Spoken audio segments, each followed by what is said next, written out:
Ladies and gentlemen, at this time, we would like to recognize the OTHS coaches who are active or retired military here in the community. Captain Jason Osborne, Air Force Reserves, football assistant. Corporal E4 Chris Monroe, retired, United States Marine Corps, football assistant. Lieutenant Colonel Alex Minery, retired, United States Air Force, football assistant.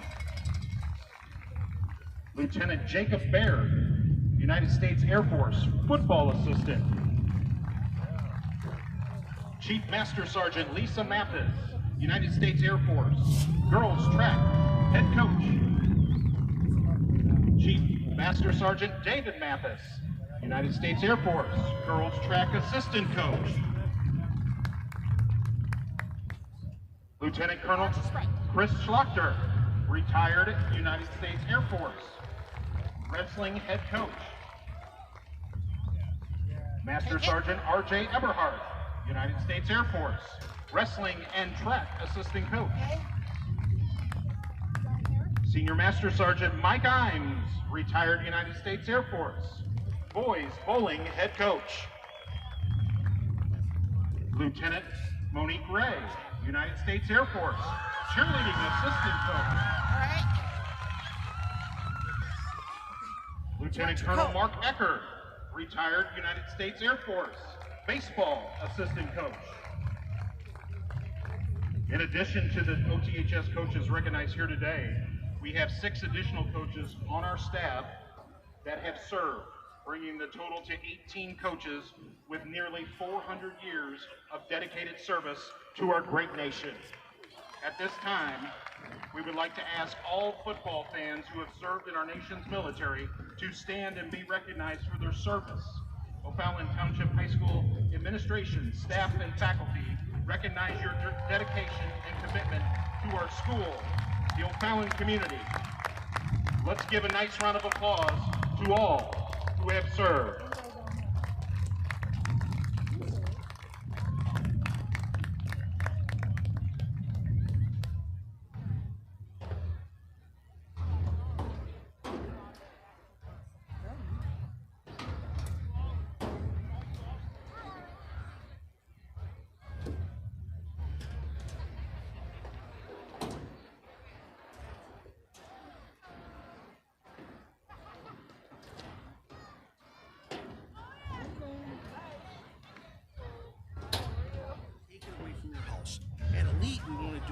Tree removal.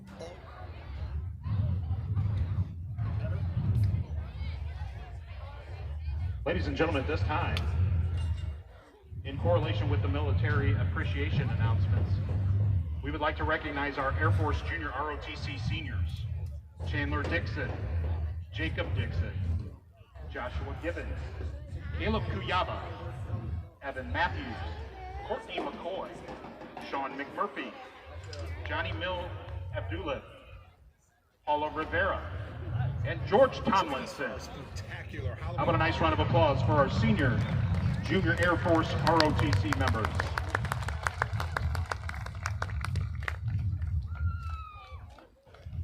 Ladies and gentlemen, at this time, would you all please rise, and gentlemen, remove your caps, as we honor our nation and those who are protecting our freedom at home and abroad with the playing of our national anthem. Presenting our nation's colors this evening are members of the O'Fallon Air Force Junior ROTC Color Guard.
to O'Fallon, Illinois. A few minutes outside St. Louis.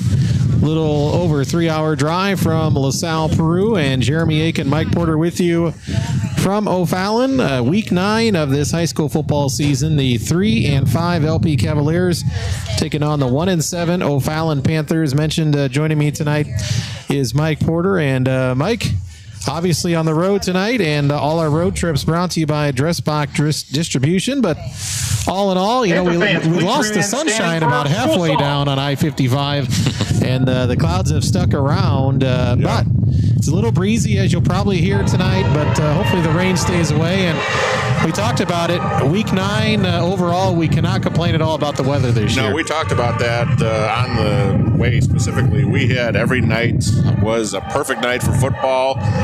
Tonight, the forecast looked like it was going to be a perfect night for football. Like you said, it's a little cool out. It's windy, and it's definitely cloudy. So there was no rain in the forecast. So hopefully we'll just wish away that rain if it's goes away, and we'll be set for football tonight. As mentioned, it is 3-5 LP, 1-7 O'Fallon. Of course, O'Fallon definitely eliminated. LP, you say there's a chance. We've talked about and heard about more and more 4-5 teams getting into the postseason. Last year was thought that LP was one of the last teams out at 4-5. So if you're the Cavaliers, you have something to play for here. Go 4-5, Mike, and let the chips fall where they may tomorrow night. Right. Obviously, it's not the best situation, of course. You'd really want to get that fifth win, of course, but the Cavaliers weren't able to do that, so they just have to fight and get that fourth win tonight and hope tomorrow's selection show is going to show an LP Cavalier on the screen. So, yeah, tomorrow night will be the selection show. It's hard to believe that Week 9 has arrived, but it has, as you're listening to LP Cavalier regular season finale football on 103.9 WLPO. Of course, tonight's game presented by Fiber Me Fast by Geneseo Communications. Experience fast today. Find out more at geneseo.com. And our pregame show, each and every Cavalier broadcast, is brought to you by our friends at Triple Service Plumbing, Heating, Cooling, and Electric. If you're thinking about a new furnace, the experts at Triple Service will help you pregame a plan that's just right for your home and budget. We have had our WeTech Wealth Management coin toss. Don't leave your financial future up in the air. Contact the professionals at WeTech Wealth Management in LaSalle for sound investing and financial advice. O'Fallon, the home team, won the coin toss, and they have chosen to defer, so the LP Cavaliers will get the ball to start the game. We're going to take a break during this Triple Service pregame show. When we come back, we'll have game time weather. We'll also have keys to the game and our uniform description. Jeremy Aiken, Mike Porter from O'Fallon High School, Week 9, LP Cavalier football coming up next. Stay tuned. Fall. Pumpkin spice everything. Halloween.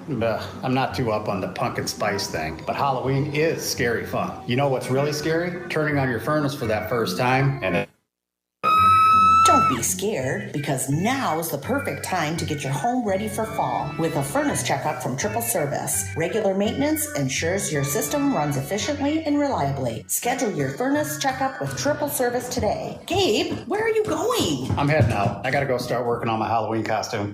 I love playing sports, especially for my school. And that's because school sports are special. It's where it's safe to fail. It's where we're taught resilience, where our fear becomes confidence. It's where we learn to get back up after every fall. School sports are where 7.8 million students go from I can't to I can. This message presented by the IHSA and the Illinois Athletic Directors Association. Tired of your internet buffering when you need it most? You need Fiber Me Fast, powered by Geneseo Communications. Fiber Me Fast 100% underground fiber network keeps you up and running with lightning fast speeds. And you get local customer service and support, unlimited data, free professional installation, and a free modem with your service agreement, all for less money. If you need a faster, more reliable connection for streaming, gaming, or working remotely, you need Fiber Me Fast, powered by Geneseo Communications Fiber Internet. Learn more and register your address at fibermefast.com. All over America, strangers with different political views are coming together to talk about their lives, not politics, and discovering they have a lot in common. Because even if we don't see eye to eye, we can still talk heart to heart. Learn more at takeonesmallstep.org. These are a couple of great teams, but the real supergroups like AC/DC, Def Leppard, and Journey play after the game. 1039 WLPO, Starved Rock News, Talk, and Classic Rock. Get a Mike Porter back here from O'Fallon High School. LP at O'Fallon. We're about 5.5 minutes away from kickoff. Let's get to tonight's weather of the game, partner. Yes, Game Time Weather is brought to you by Town & Country Services. Whether it's hot, cold, dark, or light, Town & Country is doing whatever it takes 24/7. To see what they can do for you, go to townandcountryservices.com. At kickoff, it's going to be 64 degrees, and really it's not going to change much from now until the end of the game, probably about 60 degrees by 9 o'clock. So really not a bad night for football. Of course, like I said before, 1% chance of rain, so I think we're going to stay dry. Now we just want to see some good Cav football tonight. Thank you, partner. That is our weather of the game. We're going to take a break. We'll come back with our LaSalle Body and Fender coaches interview, an injury status update. We'll have our keys to the game, also uniform description, and we'll be ready for kickoff. LP at O'Fallon coming up. Stay tuned. Man, I loved playing high school sports growing up. And it's fun being a fan now, don't get me wrong, but sitting in the stands feels like I'm missing out on all the action, you know? I wanted to get back in the game, so I signed up to be a high school official. It takes me back to my playing days. I'm supporting students, and I get paid to make the big calls. Do you want to see the game up close? Sign up to become an official in Illinois at highschoolofficials.com. Hard to believe, but it happens every day, right here in the Illinois Valley. People use checking accounts that don't pay them a dime of interest. Even worse, they pay fees just to use their own money. Illinois Valley Credit Union has a better way. Members of IVCU enjoy high-yield checking, paying 3% interest with no monthly fees or minimum balance. If you live, work, or worship in LaSalle, Bureau, or Putnam counties, you can become an IVCU member and open your own high-yield checking account. Visit ivcu.com or in person in Brew or Princeton today to learn more. Terms and conditions apply. Federally insured by the NCUA. The LP Cavalier pregame show continues with our coach's interview with Jose Medina, brought to you each and every week by LaSalle Body and Fender. And Coach, last week, literally from the opening kickoff, things just kind of went south against a very good Canelan team. They needed the win for a fifth win. They got it. Just one of those games last week where you basically find the film and toss it out. Yeah, I mean, it was a tough one. It was a tough one. They came out ready to play, and it just seemed like we were just flat from the get-go. You know, unless, as you said, the kickoff just kind of took a little wind out of us. You know, granted, it worked in our favor. They got a block in the back or something like that, and you know, but still, I mean, they were able to move the ball, put points on the board, score quickly. Giving up a big play here and there, and then special teams didn't help out very much either. We kind of fumbled a couple snaps. Mm-hmm. A couple of those calls went their way, and then all of a sudden we're finding ourselves 21-0 down after probably the first quarter, I think. It's kind of hard to motivate those young men to try and fight back, but I still think that, we still battled through, we still fought through, even after the second quarter came, or second half started. I mean, we still battled. We just couldn't put points on the board, kind of shooting ourselves in the foot. I think, my hat's off to them. They played a good game. They needed that win, like you said. And, we just didn't come ready to play.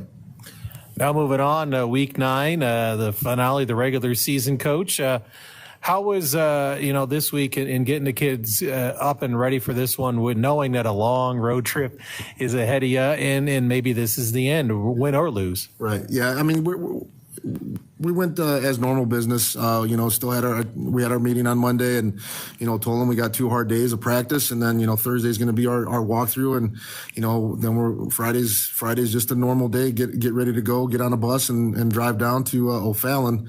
I told them we're gonna make a couple stops just to kind of get out and stretch out, and maybe do a little walkthrough. We're gonna stop in Mount Olive. Biggest thing is just trying to keep things normal, trying to keep them as normal as you can. I know, a 3-hour bus trip is not always fun, but, hopefully we can, relax a little bit with a charter bus and, just get down there and do what we have to do. O'Fallon's, I think, a solid, as far as size-wise, 7A school, I would say, 2,500 enrollment. They've struggled this year. Obviously, they play great competition, East St. Louis and teams like that. You've been able to watch them on film, Coach. What have you seen on this O'Fallon team? Yeah, definitely. They got some good size offensively. They got some big offensive line guys. Don't move as fast, but I think they're still, they get they get their mitts on you. They're going to push you. They got some skilled kids too that can make some plays. Quarterback is a pretty decent runner. They got a nice, solid fullback type running back. That can, really likes to, bring the load with them. And they got a little scat back too that gets back there. He's more shiftier than that. Receiver wise, they're decent receivers. Just, I just think they're going to probably try and run the ball a little bit more. They like to motion some guys over, offensively, trade their offense and move move people around. But, defensively, I think they're going to be a pretty solid defense. They got some, they run a 3-5 defense. But I feel we can get outside on them, maybe get a cheap one inside too as well. Passing wise, we're going to try and do what we can, throwing the ball as well. But, it's going to be a fun game. It's going to be hopefully a good environment for us to be down there and do what we have to do and hopefully end the season on a win. I know you've given your thoughts on 4 and 5 teams getting into the playoffs, but has that come up as coaching staff, players? Have you guys talked about that? Yeah, I think that's the number one thing that we stressed to them on Friday after the Kalen game, and then we revisited it on Monday too. Is the opportunity's still there. I mean, you finished 4 and 5. Last year we had the opportunity. We're just a couple points short, and Sterling ended up going and playing a 9-0 team who they ended up beating pretty well too. So we emphasized to them that the opportunity is there. So we just need to go take care of business on our end and see where the cards fall on Saturday.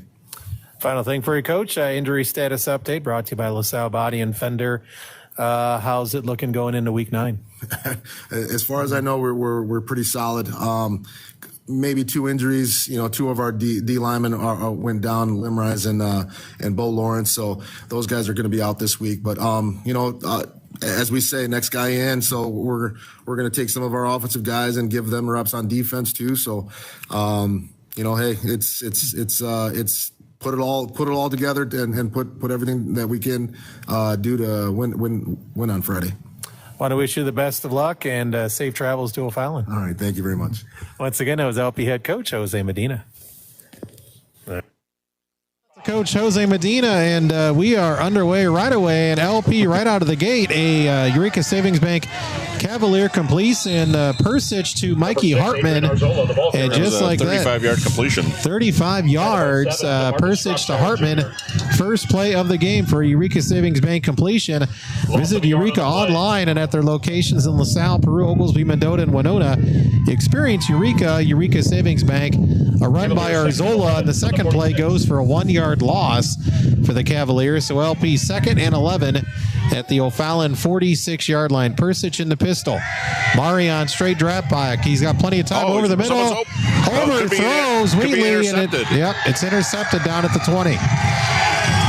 So Marion Persich pass. Persich is picked off his second pass of the night after a big completion the first time. Persich, little too much on that, intended for Wheatley. And O'Fallon with the first Beck's Oil turnover of the game. Tonight's opening kickoff, by the way, went into the end zone for a touchback. Kickoffs all season long brought to you by Illinois Valley Credit Union. Open a yield checking account paying 3% interest with no monthly fees or minimum balance. If you live, work, or worship in LaSalle, Bureau, or Putnam counties, you can become an IBCU member. So 1st and 10, O'Fallon at their own 20-yard line. They're going to come out passing, and they're going to launch it deep. They have a man open. It's incomplete. Nope. Yep. On the coverage for the Cavaliers was number 12, Rylan Renkewitz. Yeah, he was right there with the receiver. Yeah. So both teams airing it out with the wind here tonight. I was trying to see. Looks like the wind. Looks like O'Fallon has the wind at their back right now. A little bit, yeah. So Persich was thrown against the wind to start this. And they're 2nd and 11. This game. So 2nd down and 10, O'Fallon after their first incompletion. And they're going to hand it off this time off left tackle, and Medina's there. He's still dragging Cavalier. He's not down yet. Number 6, Gino Page. The ball Gino Page dragged Santiago and Medina of LP for a gain. Looks like about 6-7 yards. Olivero got in there as well. Yeah, give him 7 yards, Mike. 6 on the play. Long Panthers 6, short 3rd and 4 from the 26. Short 7, I guess. 6.5. So they're going to say 3rd and 4 officially at their own 26-yard line. 4 receivers, 2 to each side for O'Fallon. Straight drop back by the quarterback, throwing out of the backfield. Caught. He's got a first down out to about the 40-yard line. English pass is complete to number 6, Gino Page. That's Gino Page. Good for Panthers. So it's the first down of the night for O'Fallon. 10-yard gain on that play. Tonight's Cavalier uniform description brought to you by Family Pride Cleaners. Proud LP alum, Family Pride Cleaners takes pride in their work, just like the Cavaliers do. Follow Family Pride Cleaners on Facebook today. We'll tell you about the uniforms after this handoff to Page off left tackle. Runs into Hackenberger. Hackenberger. The Cavaliers do last game, but Family it's good to Pride see him Cleaners start on off really Facebook strong today. today. We'll tell you about Cavaliers the with their traditional road unis, the white shirts, green pants, and the green numbers with the red trim. And O'Fallon is much like Oregon. The Illini will see this tomorrow. The big yellow O, like Oregon, the Ducks, and they have the Gold Rush uniforms, as they called them, with the gold jerseys, and I guess it'd be black or black pants. I would say black and black helmets. So yeah, definitely like Oregon with the O, the yellow O for O'Fallon. Let's hope they don't have the offense like Oregon. Yeah. Again, tonight's coin toss brought to you by WeTech Wealth Management was won by O'Fallon. And you heard our interview with head coach Jose Medina all year long, brought to you by LaSalle Body and Fender. For 24-hour towing, call LaSalle Body and Fender. 2nd and 10 for O'Fallon at their own 36. And they're going to pass once again. Looking right, throwing towards the sideline. It is I think it's incomplete. Knocked away. Yeah, nice defense by LP there. Was that Regan Kellett? Intended for number 1. Yeah, it was Griffin Kellett. May. I couldn't tell. Griffin May out with an injury, so yeah. Okay, Regan Kellett, nice play. Yep. Number 25, Kellett, playing some secondary for the Cavaliers, with knocked it away from the intended receiver, who would have had the catch if not for Kellett's nice play on defense. So O'Fallon looking at a 3rd and 10 here, 9:37 to go. Big play for the Cavalier defense to get this drive over after that turnover. Trips, 3 receivers to the left for O'Fallon. They're going to throw. Coming this way. He runs and he slides well before the first down marker. Among the Cavaliers in the area, Maddox English on the keeper. That was Maddox English. Cam Taylor was there in the area. He had a big game. He was one of our co-players of the game last week. Yep. Yeah, he slid Mike, a full 3 yards away. Yeah, it might even be 4, honestly. So they're gonna. Looks like they're gonna go for it on 4th down. There's 4th and 4. 4th and 4 at their own 42. Let's see if the LP defense, as they stepped over, but were able to get back. Yeah, you're gonna have to watch the hard count here. And that might be what they're doing. Let's see, 4th and 4. No, they're going to go for it. English, the quarterback. A lot of time. Throwing, and it's intercepted. It's Mikey Hartman with the interception. Hartman with the interception at the LP 40. And Hartman returns it into the O'Fallon side of the field. So each team with an interception, and turnovers caused by the Cavaliers this year, brought to you by Beck's Oil. Proudly sponsored by Beck's. Keep your car turning over with fuel from Beck's in Peru or LaSalle, and try delicious Godfather's Pizza from Beck's in LaSalle. So each quarterback picked off here early on, and the Cavaliers, Mike, do get the ball back after that interception. Yeah, and technically that's Mikey Hartman's 2nd reception tonight. Obviously he had one on the offensive side. Now he's got one on the defensive side. So Hartman has gotten better and better as this season has gone along. Definitely a candidate for LP to be on the all-conference team somewhere, either offense or defense. So the Cavaliers with great starting field position on their 2nd drive of the night. In fact, just inside the O'Fallon. We got a flag. There's going to be illegal motion on the Cavs. I had 2 people moving at the same time. That'll negate a first down carry by Marion Persich. Nope, there's someone injured down on the O'Fallon side. Yep. There is a penalty flag. Yeah, there is a that play is going to come back. So So Persich had a nice run, got out in the open field, and we've talked about it in the past. Imagine being a smaller-sized defensive back and seeing Marian Persich It's an illegal shift penalty. coming at you, and that was the case there. Unfortunately, that run is negated by a penalty on LP, illegal motion, as Mike said. And again, there is an O'Fallon player down on the field near midfield. Yeah, he looks to be in kind of pain there. It looks like his right ankle pounding the turf with his arm. So get all the way to week 9, and then that happens to you? Yeah, you were hoping that it'd be just a cramp for him, but it does look like it's a little bit more serious than that. To give us time to check what other games we'll be following tonight. Now, for the rare instance, it took the end of the season, Mike, but I think we're the first game to go on in our area. Yeah, exactly. We may actually be complete before some of the other games finish, and like you said, it's been the complete opposite. The Subway scoreboard updates. Visit your local Subway in Spring Valley, Peru, LaSalle, Marseilles, Ottawa, and Oglesby for a sandwich made with freshly baked bread and fresh ingredients right in front of your eyes. Subway, eat fresh. Over on 99.3 WAJK, Princeton looking to finish 8-1 if they can win at Erie Prophetstown. 96.5 The Wolf, tall task for Hall. They're at Rock Ridge. A real fun matchup of two LaSalle County teams. If you know, St. Bede is technically Bureau County, whatever. St. Bede hosting Ottawa, a fun, unique, and a rare matchup in that one. Marquette is home to Dwight, Fieldcrest at Hayworth, Mendota at Mercer County, Streeter is at Wilmington. That's a tough one for the Bulldogs. And Bureau Valley hosting West Hancock. Back in action after the injury, 1st and 15.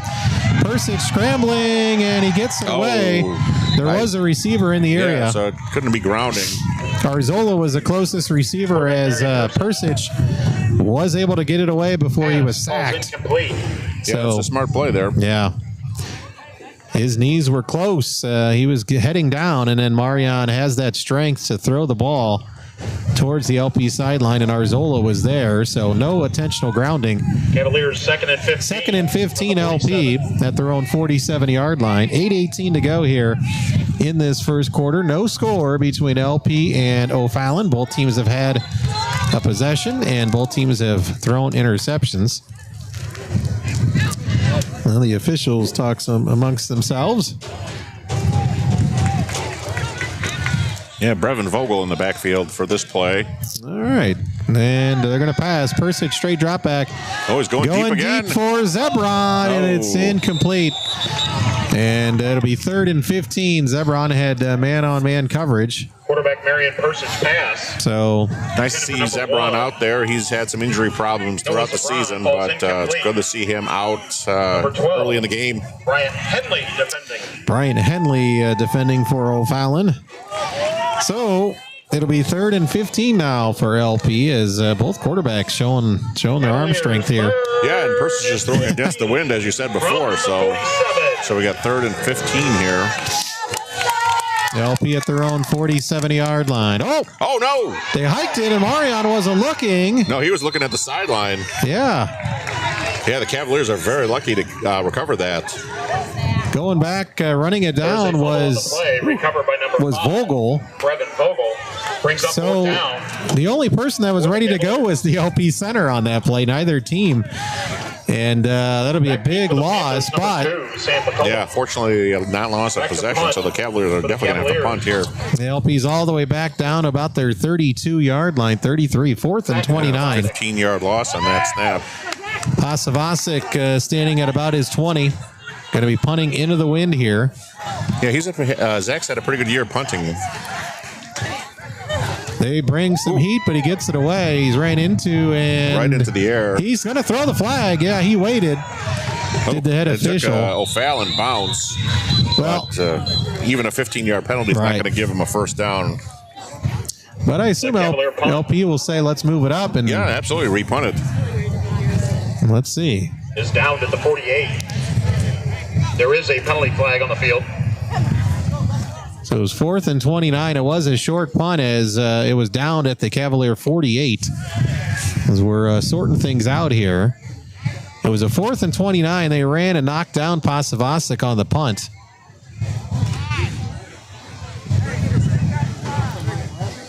And I would think they would go ahead and punt it again. I would imagine. I mean, they're going to they're coming out. Get him back a little bit further than the 49-yard line. Into the kicker penalty against the Panthers. So they'll get another shot at this. Cavaliers will re-kick. Zach gets to move up 5 yards from where he was before. So it wasn't the personal foul penalty. Correct. Yeah. Good snap. And gets a much better punt away. Nice punt. And it's caught at the 25, 30, and going to be tackled about the 30. Still breaking tackles. He's still up. 35. Oh, man, he's really still up. Brought down forward progress at about the O'Fallon 35-yard line. Wow. For the Panthers. Sam McCullum proved to be hard to bring down. Gio Lagrenzi finally brought him down. Tackled by 40. And he also had Nick Hackenberger also on the play. So the ball spotted at the 35-yard line. So that's better than inside Cav territory at the 48. So we'll take it here. First and 10.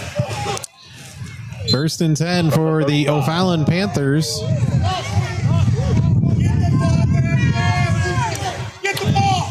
Second possession of the night for O'Fallon. They're going to hand it off. And dragging him backwards. Cam Taylor. Like that. Cam Taylor with the grip on the jersey. Santiago. Number 72, Ricky Santiago also, but 3-yard gain, 2-yard gain. Be remiss not to ask you, Mike. I forgot to ask you our keys to the game tonight. Sponsored by Surf Internet. Surf Internet is your key to faster and more reliable internet service. To unlock faster internet for your home or business, contact Surf Internet today. We'll get your key to the game here after this. Second down and 7. I know we had plenty of time to talk about it on the way down here. They handed off. We had a few broken moments. Big run. Number 6 again. Number 6, Gino Page. Gino Page was tackled by Brevin Vogel. Brevin brought him down after a big gain down to the LP 41-yard line, and we see 20-some-odd yard gain there. Yeah, we see O'Fallon now, Mike, going no huddle. So we're in a hurry here, are the Panthers. First and 10. They're going to English. Their quarterback's going to pass. Pocket breaks down. He runs right. And will be tackled out of bounds at about the 36, maybe the 37 by looks like Zach Pasavasic. Knocked out of bounds by number 23, Zach Verbesic. So it's at the 36. So, yeah, Mike, what were you thinking? Obviously, we've had a turnover on each side. Yeah, well, I was going to say, when we were talking about it, just for the Cavs to play a smart game, no mistakes, no penalties, and just, honestly, I think they should just have fun. I mean, it's their last game for a lot of the seniors, so, go out there and play football, play smart football, and, hopefully have a good game. Big hit. Oh, yeah, and very big hit. Hackenberger, once again. Takes down Gino Page. Tackled by 40, Nick Hackenberger. And there's some oohing and ahhing up here in the visiting bleachers when Hackenberger put his pads into their running back, Gino Page. Yeah, very small game there. 3rd and 4 from the 35. Mark the ball at the LP 35. It's 3rd and 4 for O'Fallon. We're scoreless. 5 minutes left in this first quarter. Uh-oh. And this time they're going to get Hackenberger, and that's going to be a first down for O'Fallon. Yep, 5-yard penalty. On the field. So a hard count, and unfortunately, LP bid on it. Did Nick Hackenberger. So it'll be a first down for O'Fallon. Right at the 30, it looks like. Yeah, right at the LP 30. First and 10 from the 30. Under 5 minutes to go in this first quarter. LP at O'Fallon. Cavaliers looking for the win to finish 4-5. Second straight season, they could finish 4-5. There's a handoff. Oh, he's got a big hole. And Hartman's going to bring him down after a first down run. Gino Page. We've heard that name a lot already. Yeah, I'd say he's pretty much done every play of the game except for one. Play results in the Panthers. Mikey Hartman made the tackle, and it's a 14-yard gain for Page. O'Fallon's 1st and 10 at the LP 16. So O'Fallon, the first to enter the Edward Jones, Derek Brayton red zone. Yep, back again. And back to Page up the middle. Not as much running room this time as he went into a pile of players. Yeah. Look like Olivero at the bottom of the pile. Tackled by 55. Also, Hackenberger was in the vicinity. Gus Kanischke.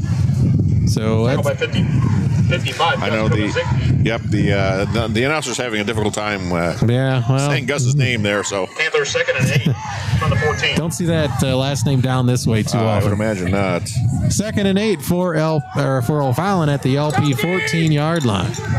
Still scoreless here with 3:46 left. English is their quarterback. He's going to pass. Throwing towards the sideline. It's caught. Nice tackle made in the open field by Noah Zebron. Short gain. Flores with the catch, but Zebron with a nice open field tackle. Noah Zebron. And then it'll set up a third down. Brings up third down for the Panthers. No, 3rd down and 1. Oh, okay. No, longer than 1, actually. Yeah. Scoreboard says Panthers 1, but the markers say something different, Mike. Yeah, they gave him 5 yards on that play. So 3rd and short, and LP again, and it was Taylor this time. Well, penalty, two bad penalties here, only 5 yards, but sometimes it's when they happen, not so much. 2 first downs on those 2 penalties, so now they have 1st and goal. Is a Panther first down. So O'Fallon now 1st and goal at the 5. As we count down to 3 minutes to go here in the first. See if LP's defense can get another turnover, some kind of a defensive stand. See if they go back to their Gino Page here out of the backfield. And they will. He gets the handoff, puts his head down, and gets into the end zone, it looks like. Nope. Right at the goal line. O'Fallon. Not a single official. There is an official yelled it, but the announcer did. By number 6, Gino.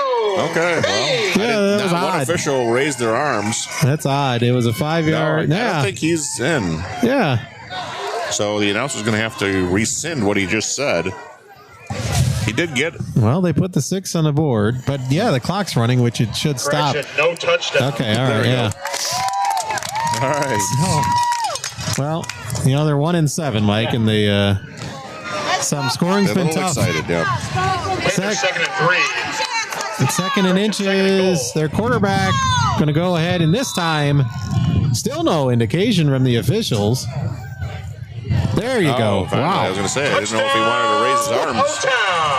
Touchdown, So it O-Town. looks like the quarterback ran it in. 1-yard touchdown. Maddox English. By number 5, Maddox English. That comes at 2:18 of this first quarter. So O'Fallon uses Brogan Hartman on to attempt the extra point. some big runs by their running back and a couple inopportune penalties on LP to get on the board first. 6-0 with a point after coming up right here. One of the rare. O'Fallon's going to get 12 players on the field, it looks like. Yep, illegal substitution. O'Fallon's kicker wears 0, which, not surprisingly, I don't see a 0 on the roster. That is not. Number 1 would be, of course, the lowest number on the roster. They do have a kicker listed number 19, so we'll go with, they got 2 kickers listed, 89 and 19. I don't think he doesn't look 6. Well, he might be 6'3". He's pretty tall. Because they got a 6'3" kicker, Mike, at the very bottom of the page. The kick is up, and that's a good pick. Good kick. Right down the middle. Yeah, so whatever number he is, there's the lights again. So we'll step aside. We'll take a break. It is 7-0 O'Fallon. 2:18 to go in the first. Cavaliers, they'll get in the football back on 103.9 WLPO and the Starved Rock Media YouTube channel. When a play breaks down on the football field, you've got the rest of the game to make up for it. When something breaks down at home, you need prompt and professional service. That's why at Town & Country Services, their phones are manned 24 hours a day, 7 days a week to ensure that your problems and questions with plumbing, heating, and cooling are all taken care of promptly and professionally. Town & Country Services offer free estimates and affordable rates. Their licensed professionals and friendly staff have been a staple in the Illinois Valley since 1919. Give them a call anytime in Tonka at 815-442-3415 or Princeton at 815-872-2200. Tired of your internet buffering when you need it most? You need Fiber Me Fast, powered by Geneseo Communications. Fiber Me Fast 100% underground fiber network keeps you up and running with lightning fast speeds. And you get local customer service and support, unlimited data, free professional installation, and a free modem with your service agreement, all for less money. If you need a faster, more reliable connection for streaming, gaming, or working remotely, you need Fiber Me Fast, powered by Geneseo Communications Fiber Internet. Learn more and register your address at fibermefast.com. From Princeton to Ottawa, Mendota to Streeter, and everywhere in between, it's Starved Rock Local, 103.9 WLPO. Jeremy Aiken and Mike Porter back here as the kickoff for O'Fallon for the second time tonight sails deep into the end zone for a touchback. So no return for either Arzola or Wheatley. It is 7-0 O'Fallon. 2:18 to go here in the first as the Cavaliers will have their third possession of the night. First possession ended in an interception. Their second possession ended in a punt. Cavaliers really haven't got anything on the ground yet. No, they just have one rush for negative 1 yard. Yeah. So they've been airing the ball out quite a bit. And Persic had a nice run, but it was negated by a penalty. This time they do run with Arzola, and not much there for Adrian. Off left tackle. Adrian Arzola, the ball carrier. Yep, looks like a Tackle by 16. No gain. No gain. They moved the stick back a touch, but we'll just say 0 yards. So 2nd and 10. Cavaliers 2nd and 11 from the 19. So a loss of maybe a half yard, I guess. Under 2 minutes to play here in this first quarter. 7-0 O'Fallon. The Panthers and the Cavaliers to wrap up the regular season. Arzola in the backfield to the left of Persic. In motion is Hagee. Persic going to keep it. Marion turns it inside. He's got a nice gain. Nice yard there. Down the O'Fallon sideline. To the 34, 35 yard line, it looks like. So could very well be a first down. Yeah, let's see where they put it. Council Jr. They're saying first down. 40, so that's a 30 yard line. Yep. 10-yard gain for Marion. So Persic with by far the longest run of the night here early on for LP. Gonna be about 1 minute to play in the first when this ball is snapped to Persic. And it was O'Fallon this time. 2 or 3 Panther players. Yeah, that's an offside penalty.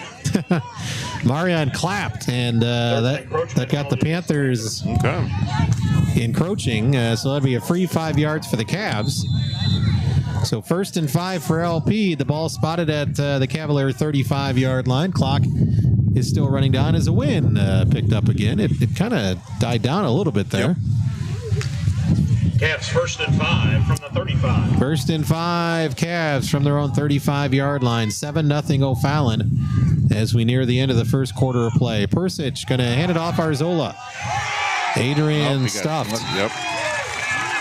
Just can't Number get 6, going there. Adrian So Arzola, the ball carrier. And again, he mined a lot. Looks like he lost a yard. DeMarcus Shropshire Jr. As they mark it at the 34-yard line. Loss of a yard on the play. 2nd and 6 for LP. Looks like this should be the last play of this first quarter. 6 from the 34. yeah, they probably don't even have to snap it, honestly. No, the play clock. Yeah, you're right, Mike. The play clock's about 6 seconds behind. Yeah, so I think they're probably just going to sit on this one. I don't know. Let's see. Yeah, they're taking their time. 4, 3. Nope, that's it. Yeah, Marion saw the clock, and then he looked over and said, no need to rush something. Yep. So we played a quarter from O'Fallon, St. Clair County, Illinois, a little over 3 hours away from LP High School. O'Fallon leading LP 7-0, but the Cavaliers have the football. They'll have it a 2nd and 6 from their own 34 after this. You're listening to LP Cavalier Football, watching it as well. And the broadcast powered by Fiber Me Fast by Geneseo Communications. 7-0 O'Fallon back after this. Just like on the field, when it comes to your finances, every play counts. Hi, I'm Mike Porter, commercial lender at Eureka Savings Bank. Whether it's a savings account to help you build your future, a loan to tackle that dream home or business, or mobile banking to keep you in the game no matter where you are, we've got you covered. Because at Eureka Savings Bank, your financial victory is our goal. Experience Eureka. Eureka Savings Bank, member FDIC, equal housing lender. Experience Eureka. Eureka Savings Bank. An Illinois Valley tradition for sports continues on 103.9 WLPO. Starved Rock News, Talk, and Classic Rock. From the 34. Jeremy Aiken, Mike Porter back here as we begin the second quarter of play from O'Fallon High School. Second quarter is all year long, brought to you by Spring Valley City Bank. Football is not the only winning program with a rich history in our community. Spring Valley City Bank's been helping the community with all their banking needs for 119 years. Second down, Persich, play action pass, throwing wide open, dropped it. Walter Hagee. Hagee was wide open over there. Yeah. It may have been a little bit behind him, but he should have probably caught that ball. So Walter got open and dropped it, so to be 3rd and 6 for LP at their own 34-yard line. LP now with the wind at their back. And 3rd and 6. To me, more important, I guess, they'll have it at the back in the fourth quarter. Yes, they will. If this game comes down to the wire. Persich looking towards the sideline. 10 seconds left on the play clock. Changing the play, it looks like. I wonder if LP's going to take their first time out. Here. Down to 4. 3, 2, and they get it off. Persich straight drop back pass. Plenty of time. Marion now rolling right. Looking for a block. Breaks the tackle. Running down the sideline and gets a gain. It's going to be close to a first down. Short. It's hard to say from... Looks like about 2 yards short.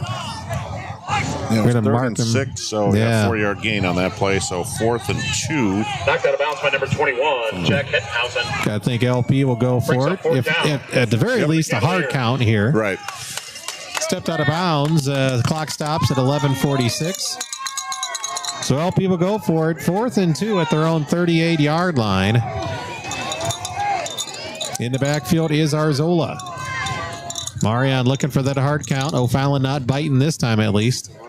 Down to 5 seconds on the play clock, and LP's just going to call a timeout. Still doesn't necessarily mean they'll punt it. Right. They just want to make sure they try to do the hard count. Yep. That did not work, so we'll see. LaSalle Peru. We're down to 11:32 here in this first half. 7-0 O'Fallon over LP. Time for the helmet shuffle.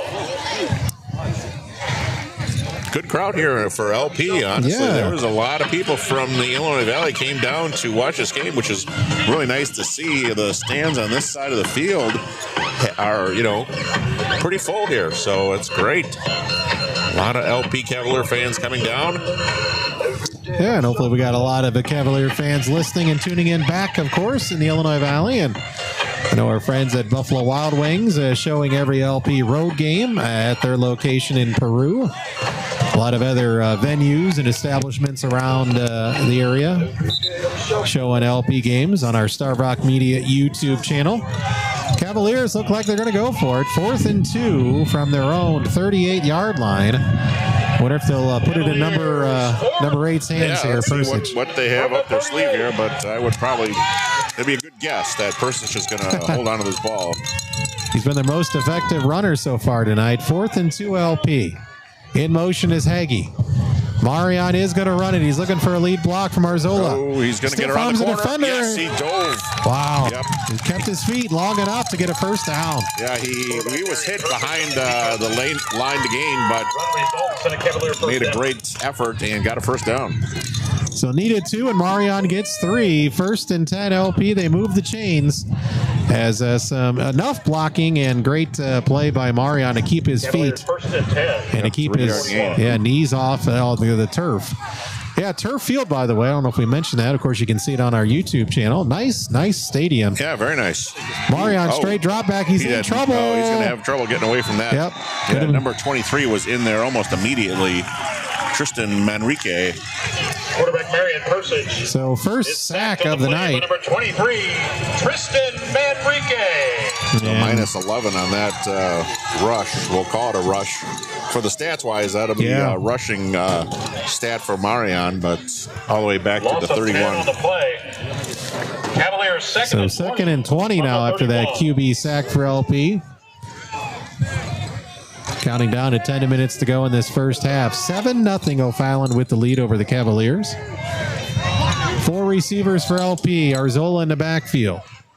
Persich going to roll right. Marion still looking. Throws, caught short at the 35. Breaking tackles 40. That looks like Zellers caught that ball. Yep, Landon Zellers with the catch. Is complete to number 2. So nice yards after the catch, too, by Zellers. Tackle by 7. He gets the sack yardage back, Yeah, plus about 12. Yeah, plus a couple 12 yards on that play. So now it's 3rd and 8, manageable for the Cavaliers. That again is a Cavalier completion brought to you by Eureka Savings Bank. So 3rd and 8 coming up for LP. The first down marker is the O'Fallon 49-yard line. LP at their own 43. 3rd and 8 for the Cavs. Persich now rolling left. Still rolling, throwing, and caught. First down. Hartman with the catch. Hartman came back and got it, and he knew he had plenty of yardage for the first down. Yeah, it's probably about a gain of 10 on that play. Michael Hartman gets it down to the O'Fallon 47. It's another Cavalier completion brought to you by Eureka Savings Bank. So 1st and 10 LP. Now down to the Panther 47. Just a nice soft toss. Yeah. Persich to Hartman. Yeah, he rolled out to give himself some extra time. Cavaliers 1st and 10. Didn't try to do too much there. No. 4 receivers. Persich going to pass again. Has time throwing over the middle. Just out of the reach of Hartman, and we have a flag. We'll see if it's a hold. Yeah, it's going to be a hold on LP. Yeah, in the backfield, trying to protect the quarterback. 3, Michael Hartman falls incomplete. There is a holding penalty. So that'll move LP back 10 yards. The Cavaliers. So that's the 4th penalty on the Cavaliers so far this half. It's one of those things that have haunted the Cavaliers throughout this season are penalties. Referee describing to the coaches on the LP sideline what he did. Let him put the ball back at the Cavalier 43-yard line. 1st and 20 for the Cavs. Let's go, LP! Yeah, let's just get just a chunk here and work to get to first down. 3 receivers to the right of Persich. Marion going to throw again. He's under duress. Try to do a screen pass, it looked like. And at the feet of Arzola, nothing there. Intended for number 6, Adrian Arzola. Probably a good idea that he didn't catch the ball because he was would have been immediately tackled. So 2nd and 20 coming up for the Cavs. Clock stops at 8:52 to go here in this first half. 7-0 O'Fallon over LP. Cavs 2nd and 20. It appears the O'Fallon defense is bringing pressure every play. Yeah. Cavaliers are going to screen play. Probably would have been a good one. Yes. Not a bad play call at all. Just could not get it completed. Yeah, to try to take advantage of an overly aggressive defense. 2nd and 20. Persich straight drop back. 3 rushers this time. A lot of time. Over the middle. And Zebron heard footsteps. Yeah, he was not. He was watching that defender there. It was number 16 for O'Fallon. Floyd Council, one of the seniors. Floyd Council Jr. was ready there waiting for Zebron. I don't blame Noah. No. As much as injuries he's had all season long. He heard footsteps and let that one go. Fight another day. Yep. 3rd and 20 LP at their own 43-yard line. See if they can get some yardage back here to set up a manageable 4th down. Persich, play action. He's got a lot of running room. 40, 50, 45. And he's down about the 45 of O'Fallon. Quarterback Marion. So 12-yard gain, it looks like. So they may go for it here. They're in the O'Fallon territory at the 45. So they're going quick here. For the Cavaliers. LP will go for it at the O'Fallon 45. It's 4th and 8. 8:20 to go in this first half. In motion there. 4th and 8 for the Cavs, and they get O'Fallon to jump again. All right. He was being a little aggressive there once again, so a 5-yard penalty will make it much more manageable at 4th and 3. And now LP can kind of also allows Persich to come to the sideline and talk to his coaches instead of rushing up there. That was their whole intention, Mike, I think, was to rush up and try to get the offside, the encroachment. So 4th and 3 now for the Cavaliers. Well, mission accomplished. The ball is spotted at the O'Fallon 40. Cavaliers 4th and 3 from the 40. Persich and Arzola in the backfield. Marion going to roll right. He needs a throw. He does. Intercepted What an interception. 35. It's going to be a 65-yard interception return. That was... Wow. That was by Caleb Harrington. I'm going with 65 yards, Mike. He caught that at the 35. I was going to say at least the 30, wow. But I mean, Persich was throwing it all the way across the field, so gave the defender plenty of time to run in front of that ball. And by the time he got caught, looks like there's Arzolas on the turf. Trying to make a tackle on the interception return. Like a flash. I mean, that was a heck of an interception by Caleb Harrington. Read the eyes of Persich. And once he made that interception, he just took off down the field. Yeah. And wow, there was nothing stopping him.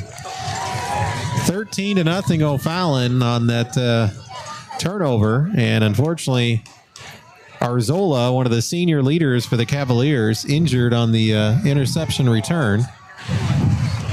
He's down inside the 35-yard line. Yeah, he was definitely trying to make the tackle, and, he may have gotten blocked. I mean, you see that a lot with offensive players trying to make tackles on interceptions, but he's up, and he's walking with his own power. Yep. So, there he goes. He's got the arm on the trainer, so... Looks like a left side, something on his left side. Left hip, left knee. On to attempt the extra point is 0. So, LP's leading rusher injured, trying to make a hustle tackle on that interception. Yeah, you definitely don't want to see that. Just a whole lot of bad on that play. Yeah. Yeah.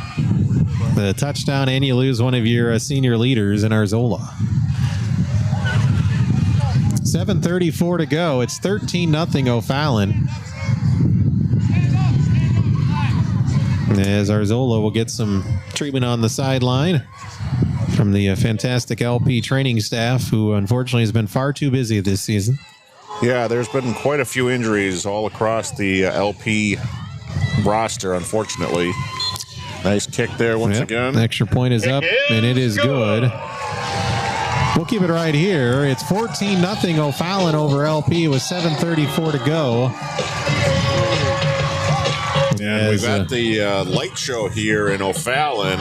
We saw that during the introductions, and it looks like they have some LED lights that are able to go on and off, change colors. If you're not seeing it on the TV, you probably are, but people listening can't quite describe it, what it looks like, but it is quite a show.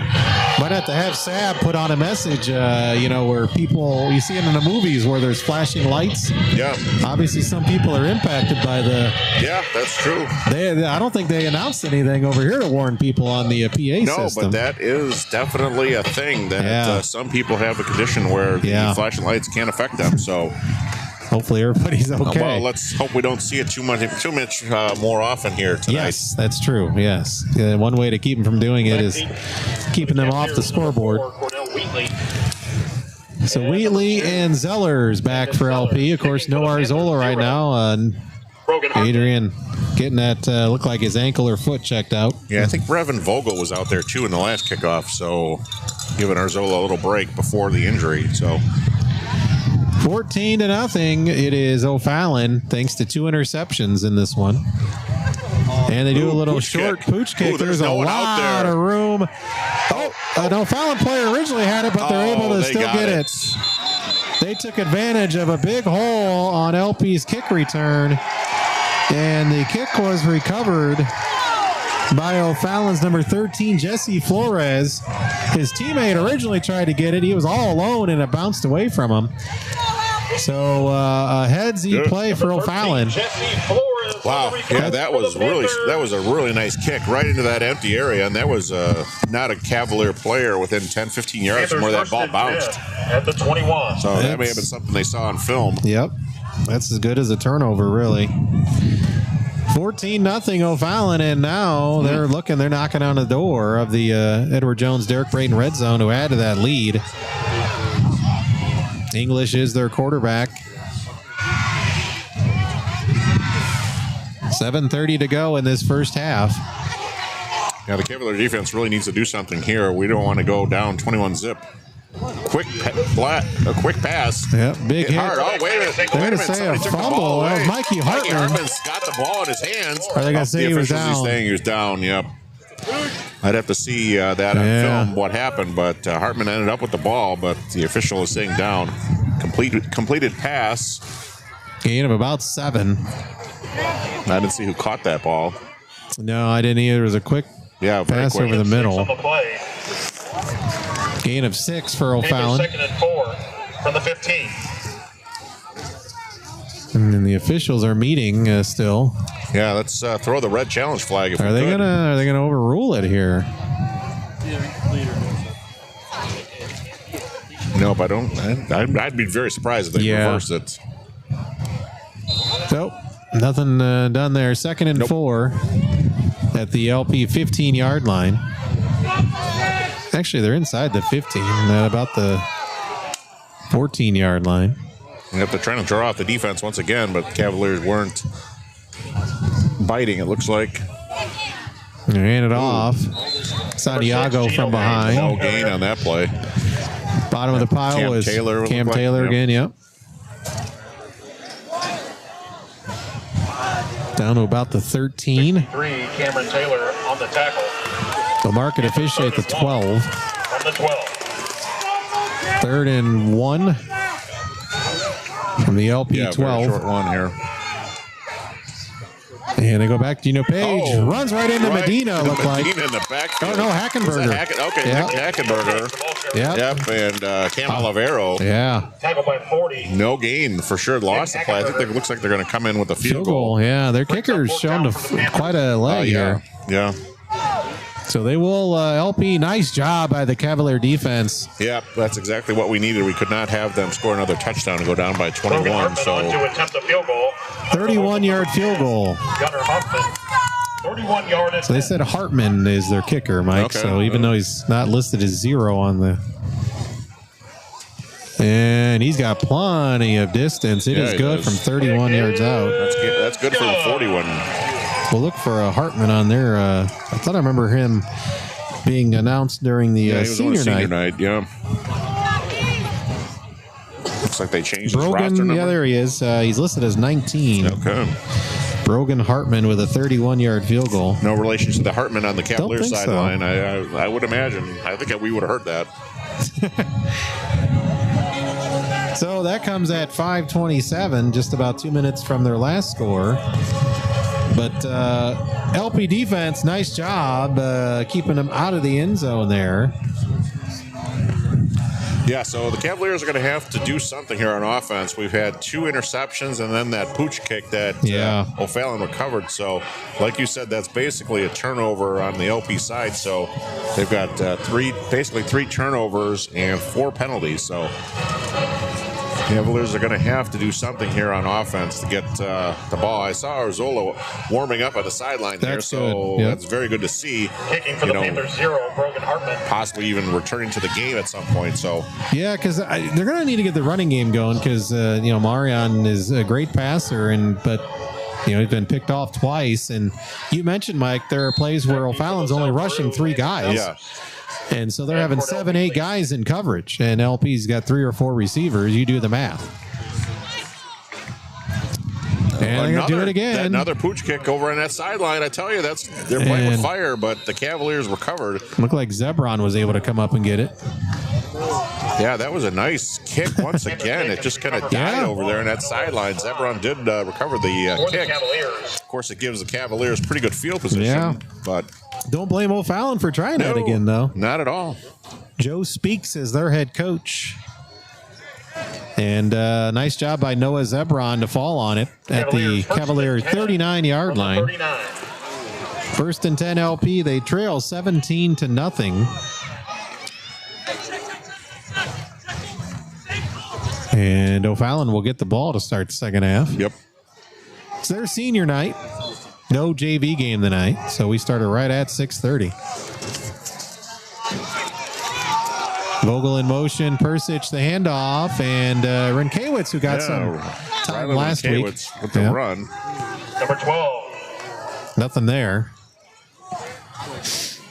Rylan Rinkowitz. Give him a yard, I guess. Give Rylan Rinkowitz a yard. Yeah.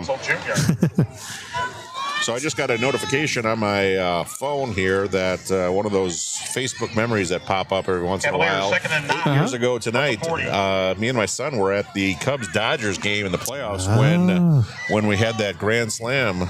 I would have been there too. The Miguel Montero Grand Slam game was 8 years ago tonight. Wow. Persich. Oh, no, he was trying to hand off and he turned the wrong side. So, and he's going to be brought down for a loss. I think that might have been Rinkowitz. Obviously he hasn't done a lot of running this year, so he may have gotten the play wrong. But Persich with the sack. Floyd Council Jr. There's Council again. That guy is all over the place. A middle linebacker for O'Fallon. So that's a loss for Persich. It'll be 3rd and 14, a loss of about 5. They marked the ball back at the Cavalier just outside the 36. Yep, so 3rd and what did you say, along 12? Yeah, I would say 12, yeah. Scoreboard says 14, but it looks more like 12. Yeah, I was going to say it looks like 12. First down marker is at the LP 49.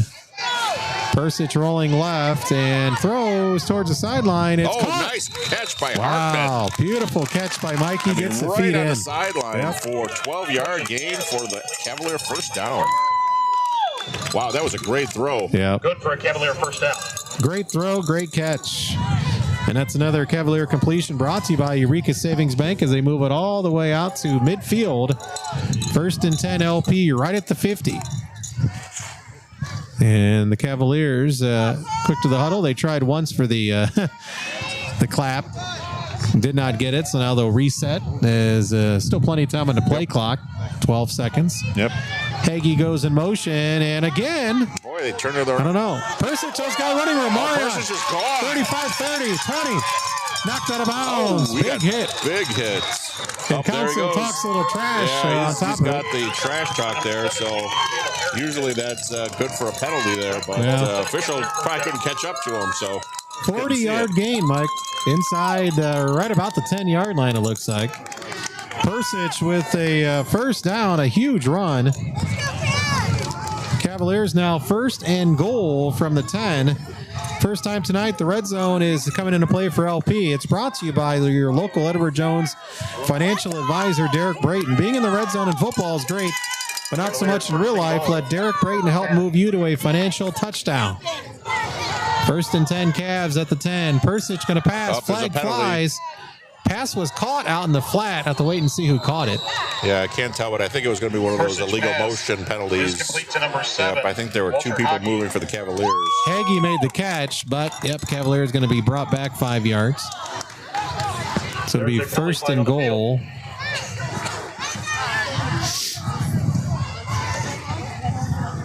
And partner, you were right on that one. Illegal motion. Yeah, the Hagee was in motion, so I think someone else moved. I couldn't tell who it was, but just a slight motion. The official called it right away. I'm surprised they don't just call that play dead at the time, so maybe I don't know the rules. So I guess they're going to decline it, so make it 2nd down. Okay. All right. So LP actually gets 2 yards out of it. Okay. So they did mark, I guess they moved it back off the gain. And Right. it's 2nd down and goal. Persich, plenty of time throwing in the end zone. Oh, it's got to be a touchdown. Landon Nice play. Zellers. Landon Zellers. Haven't said his name very much this year, but Persich was given plenty of time by the offensive line, and Zellers was found a pocket in the end zone for the touchdown. 8-yard pass, Persich to Zellers, and the Cavaliers are on the board at 2:35 of the first half. 8 yards, Persich to Zellers, and that Cavalier completion brought to you by Eureka Savings Bank leads to our Town and Country Services LP touchdown. Doing whatever it takes 24/7. Plumbing, electric, heating, and cooling for over 100 years. See everything they can do for you at townandcountryservices.com. So we got Jacob Gross with the extra point. Good snap. It looks like it got blocked. It was blocked. So that extra point conversion is no good. It is sponsored by Taylor Services. You can plan on scoring extra points in comfort with Taylor Services. They service all makes and models and carrying today's most popular brands. So At 2:35 to go in the second, the Cavaliers are on the board. 17-6. O'Fallon leading the Cavs. A nice drive by LP. A big run by Persich of 40 yards. Set up LP at a first and goal. And Persich, an 8-yard pass play for the touchdown to Zellers for LP. So I'd say it's going to look like the night may be over for Arzola. Unfortunately, he does not have his shoe or sock on, and he's on the training table. So we may not see Arzola again this evening. Don't quote me on that, of course. But so I'm going to guess that someone for the Cavaliers. Well, okay, they're kicking off here, so we'll see what Gross can do with this kickoff. And Gross will have the wind at his back. So. First time LP has kicked off tonight, of course, as O'Fallon started the game with a kickoff. 2:35 to go here in this first half. It's 17-6. O'Fallon leading LP. Cavaliers 34. Jacob Gross.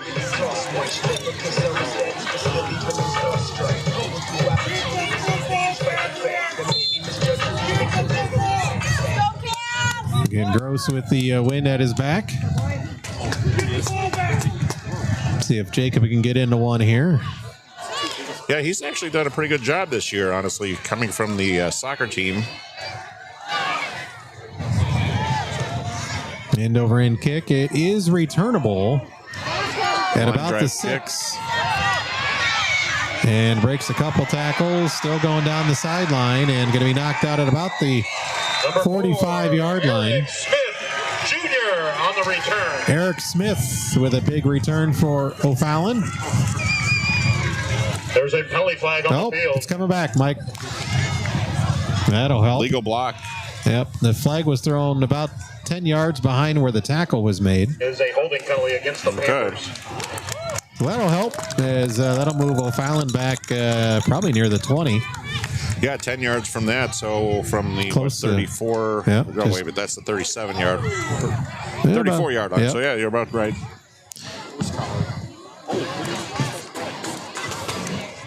And as the officials are telling O'Fallon to hold up a second, we still got to mark off the penalty here.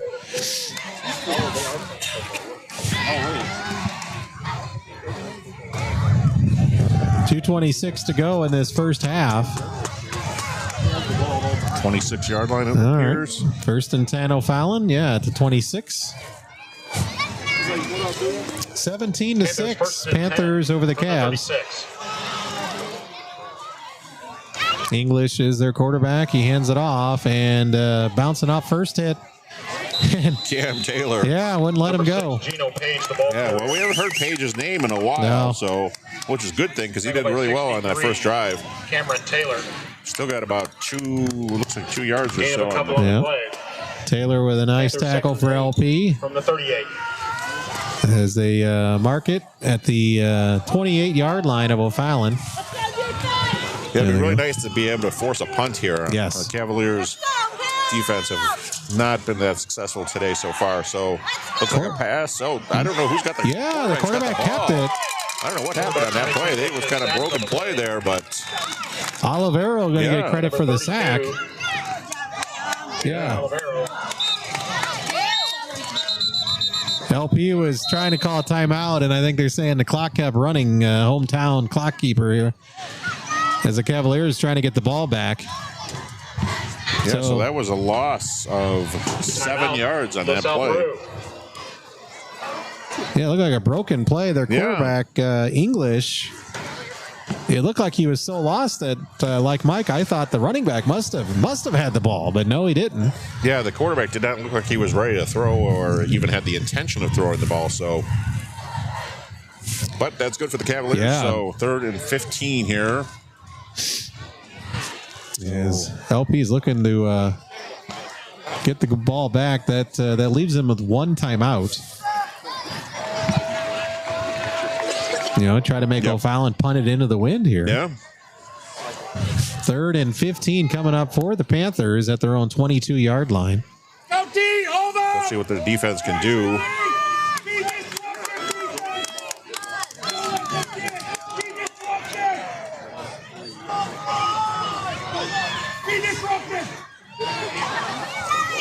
3rd and 15.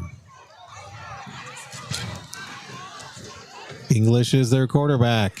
He's going to fake the handoff and throw. He's got time. Throws. Has a man caught. Wow. He got open. Hartman makes the hit. Don Johnson Jr. with the backbreaker of a catch. First down. And now if you're O'Fallon, you're probably thinking we may start using some timeouts. Although he went out of bounds, so the clock stops. 1st and 10 Panthers at their own 49-yard line. Yeah, big 27-yard pass play. English to Don Johnson. He was another of the seniors. 1st and 10 from the 49. No, actually, they're going to say he was inbounds. Oh, okay. When his forward motion stops. So the clock is running. Down under a minute and a half. O'Fallon at their own 49-yard line, 1st and 10. Some confusion with the Panthers receivers. They're going to run a jet sweep. And Medina tracks him down. I was going to say, number 1 had the ball, and he almost got away. Oh, boy, stop. And LP's going to get the flag on it. LP got caught pushing a O'Fallon player, and it's always the second guy, as they say, Mike. Well, as we saw in the pros the other night in San Francisco, San Francisco player got tossed because he was the second person to Panthers 2nd and 9 push from midfield. a player. So that was a 15-yard unsportsmanlike penalty on the Cavs. There is a penalty flag on the field. It really hurts here. Yeah, you had Medina with a heck of a tackle tracking down that ball carrier from behind. And that was way away from the play, too. And, I saw it. The O'Fallon player got in his face. No. And well, they've been talking a little bit. They've been a little chippy this whole game. So 1st and 10 from the 35. LP reacted and got punished for it. Yep. It's going to be a penalty or a pass play here. English running, and he goes out of bounds. Quarterback Maddox English on the keeper. And going to mark him out at about the 29 of LP, so gain of 6. Knocked out of bounds by 75. Rowicki going to get credit with the tackle. 75 Owen Rowicki.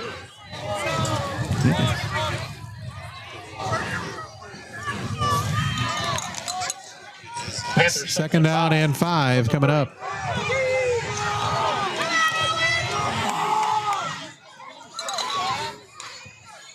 Straight drop back by English. He's in trouble. Yes, big sack. Hackenberger. Nick Hackenberger. That's a huge sack. Remember, this kicker has quite a bit of legs, so you want to get them back as far as possible. Nick Hackenberger. All the way back to the 38. Loss of about 8. Hackenberger has had a great first half, Mike. I think he's a leader, probably leader at the clubhouse for our player of the game. 3rd and 13. First time out taken by O'Fallon. Plenty of time for them.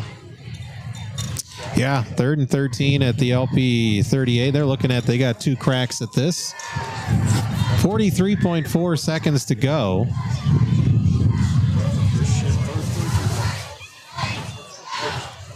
(17-6), O'Fallon over LP. Cavaliers lost to WeTech Wealth Management coin toss. So again, O'Fallon will get the ball to start the second half. Panther fans, how about a nice round of applause for former Panther quarterback and current McKendree University quarterback Ty Michael, who was named GLVC Offensive Player of the Week for his breakout performance against the University of Indianapolis last weekend. So 3rd down and 13 coming up for O'Fallon. Again, the ball spotted at the LP 38. See if we can get a turnover here. English at quarterback. He's in trouble. Hit by Pasavasic. Did not see Pasavasic coming, and Zach took him down. Boy, that's a huge hit. Zach was all over the quarterback very quickly, so all the way back to the 46. Zach poked him immediately. Oh, there's that announcer. He's probably never seen that name before. No. But now LP will use their final timeout as they're going to try to force O'Fallon to have to punt it away. Yeah, we're definitely out of field goal range here, so Cavaliers should get the ball back with probably about 25 seconds left or so, maybe 20.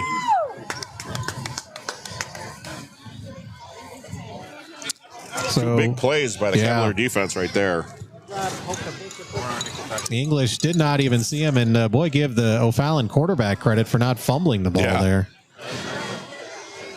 As Pasavasic came in a very clean hit, sacked him for a big loss. 2 sacks in a row for the Cavalier defense.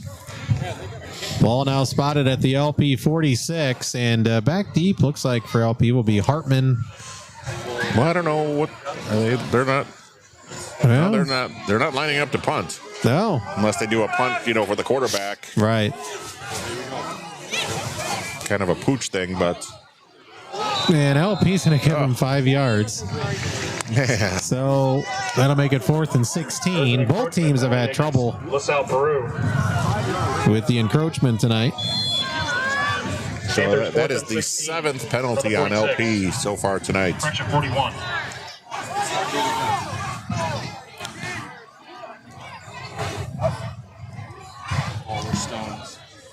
And now, the quarterback will go back in a punt formation here. Just a little pooch punt is all that was needed. The LP's not even putting out they're going to down it. Boy, they're going to get down about the 1. Quarterback Maddox English punt. There's some jawing back and forth here. They're just not being. The 1 yard line. I mean, there's no reason for that. Everyone's walking off the field. Yeah, LP's lucky. Yeah, they were very lucky, honestly. So there's really no need for that whatsoever. Unlucky in that they're going to have the ball though at the 1 yard line. Well, yeah, they're not going to be able to just kneel down. So the Cavaliers is probably going to try to just run it up the middle and be done with this first half. Well, the Cavaliers have not been very successful running the ball tonight other than Persich, and he's in that pistol formation, so we'll see what they're going to do here. Yeah, almost maybe just Mariani. Yeah, he's not used to going from under center. Right. Cavs first and 10 so from the 1. Of course, they could have the 99-yard pass play too, so that's always a possibility. 25 seconds to go. Marion going to run it straight up the middle, and he gives him about 9 yards. Marion Persich on the keeper. Yeah, they're saying first down. Oh, okay. 10 so yards. A nice 10-yard gain on that play. So that'll momentarily stop the clock, and there it runs, and that's probably going to be it. Yeah, I think they're going to end that right there. So all told, the Cavaliers were looking like they were going to go down maybe 21-0. Their defense forced a field goal attempt, and the Cavaliers get a score. Yep. So heading into the half, it is 17-6. O'Fallon leading the LP Cavaliers. We'll have some first half numbers coming up. Scoring summary as well. LP trailing 17-6 at the half against O'Fallon. Back with second half coverage or halftime coverage after this on 103.9 WLPO and our Starved Rock Media YouTube channel.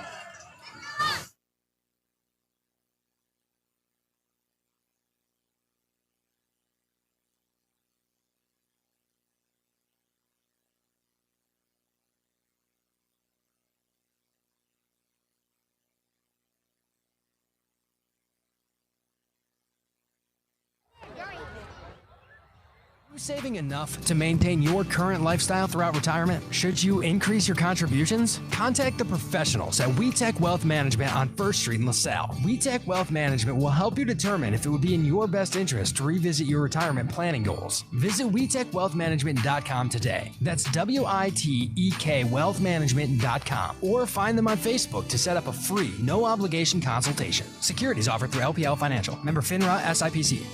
Stay connected to what's important this fall. With Surf's affordable fiber-fast internet, you can stay connected to friends and family with unlimited data caps, no throttling, and no lagging for as low as $25 a month with AutoPay. With our all-in pricing and price lock guarantee, there are no hidden fees and no surprises. And as a local provider, with customer service representatives from your community, we understand your needs and are here to help. Visit surfinternet.com today. Restrictions apply. Not all speeds available in all areas. Go to surfinternet.com to learn more and for full offer details.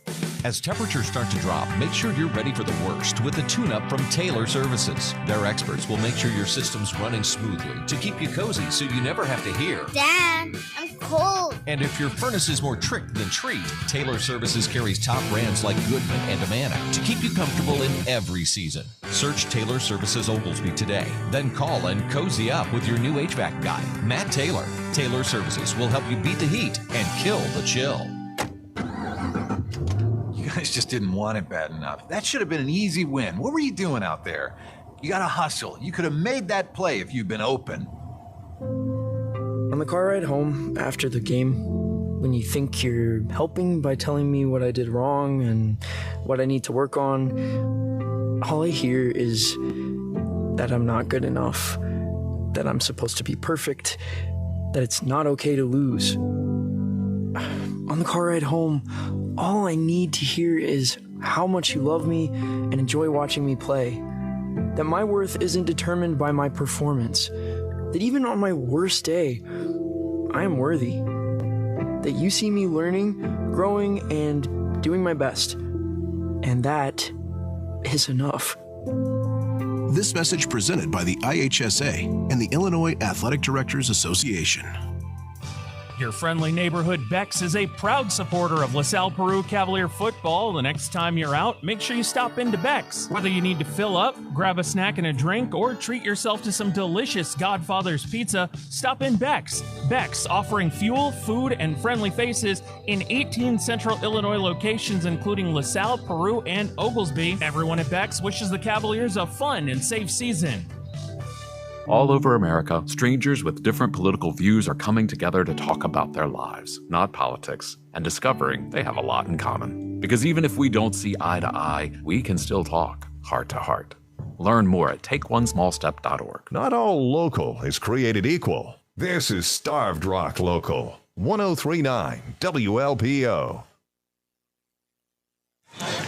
Jeremy Aiken and Mike Porter back here at O'Fallon High School as they continue their senior night activities at O'Fallon High School. And we are moving on to our halftime show, brought to you by The Locker Room. As the teams head to the locker room, maybe you should too. Go to lockerroombpb.com for all your sports gear, or stop in East St. Paul Street in downtown Spring Valley. Of course, back home, we would also have the band playing at this point. Blackhawk Brokerage LP Band halftime show. Haven't seen a marching band, Mike, for O'Fallon. Yeah, I don't believe they have one, at least tonight anyways. Yeah, so no marching band, unfortunately, to entertain us at halftime, again, as they're doing their senior cheerleaders instead at the half. The scoring summary: O'Fallon got on the board first at 2:18 of the first quarter. Their quarterback, Maddox English, ran one in. The kick was good, so the Panthers led the Cavs 7-0 after one. O'Fallon then a 65-yard pick six, an interception return by speedy Caleb Harrington at 7:34 the second. The kick was good. O'Fallon then, about 2 minutes later at 5:27 of the second, a 31-yard field goal by Hartman. Brogan Hartman made it 17-0, and LP, though, fired back at 2:35 of the second quarter, an 8-yard touchdown pass. Marian Persic to Landon Zellers. The kick was blocked, and that's it. 17-6 at half. 3 total turnovers in this one. 2 interceptions thrown by LP. 1 was returned for a touchdown, and Mikey Hartman got an interception, picking off English, the quarterback for O'Fallon. So 3 turnovers, 2 on LP. O'Fallon leads 17-6. And now time for our first half stats, which are brought to you by Heartland Auto Body, where quality repairs meet hometown care. Get back on the road with confidence. Heartland Auto Body, your local repair experts. And Mike, what do you got for some first half numbers? So, of course, Marian Persic with the passing stats here. He was 5 for 13 for 57 yards, of course, with those 2 interceptions and the 1 touchdown. He was the leading rusher for the game so far with 45 yards rushing. He really has the only meaningful stats in the rushing game for the Cavaliers. so far tonight. And we have our two receivers, Mikey Hartman with 3 catches for 37 yards, and Zellers with 2 catches for 20 yards with that touchdown. And again, we have the 2 turnovers, and we have 7 penalties for a total of 60 yards. So that's what we're looking at so far in this game for the Cavaliers. So LP is still in this one despite turnovers and some penalties, trailing O'Fallon 17-6 at the half. We're going to come back. We're going to take a break, come back, continue our locker room halftime show. Mike's going to mention some LP activities this weekend, and we'll talk more about being on the road tonight. Brought to you by our friends at Dressbach Distribution. LP trailing on the road 17-6. Back with more of the locker room halftime show after this. Tired of your internet buffering when you need it most? You need Fiber Me Fast, powered by Geneseo Communications. Fiber Me Fast 100% underground fiber network keeps you up and running with lightning fast speeds. And you get local customer service and support, unlimited data, free professional installation, and a free modem with your service agreement, all for less money. If you need a faster, more reliable connection for streaming, gaming, or working remotely, you need Fiber Me Fast, powered by Geneseo Communications Fiber Internet. Learn more and register your address at fibermefast.com. Do you see yourself traveling, working part-time, or moving somewhere warmer when you retire? Hi, I'm Derek Brayton, your Oglesby Edward Jones financial advisor, and I want to help make your retirement goals a reality. Let's talk about where you are, where you want to be, and how we get you there. Together, we can plan for the expected and make sure you're ready for the unexpected. Call me at 815-883-9556 or visit edwardjones.com to get started today. Edward Jones, member SIPC. It's new, and it's for your pet and you.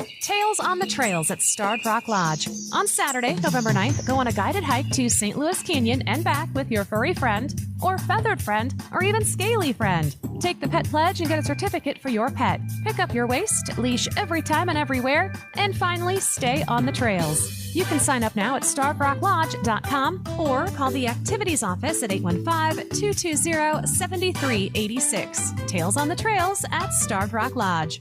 Here we go, folks. It's a game changer in Spring Valley. Mike and his all-star team have transformed the locker room into the ultimate sports hub. The crowd's on their feet for the store's top-notch sports apparel, cutting-edge equipment, all your team essentials. And did I mention fan gear? This is the moment. Support your local team with the best in the biz. Swing by the locker room or head online to lockerroombpb.com. The Locker Room in Spring Valley, the undisputed champion of sports shops and service in Starved Rock Country.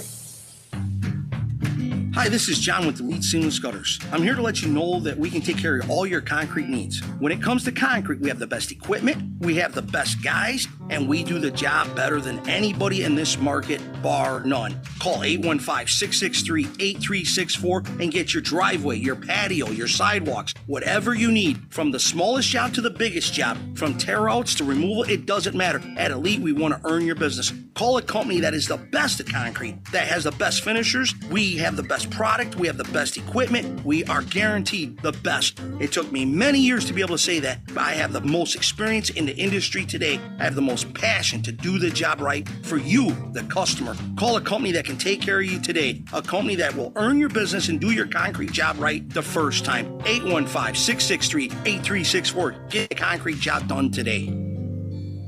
Man, I loved playing high school sports growing up. And it's fun being a fan now, don't get me wrong, but sitting in the stands feels like I'm missing out on all the action, you know? I wanted to get back in the game, so I signed up to be a high school official. It takes me back to my playing days. I'm supporting students, and I get paid to make the big calls. Do you want to see the game up close? Sign up to become an official in Illinois at highschoolofficials.com. Hey, kiddies, you know the drill. Going to the dentist can be a bit unnerving. Open wide.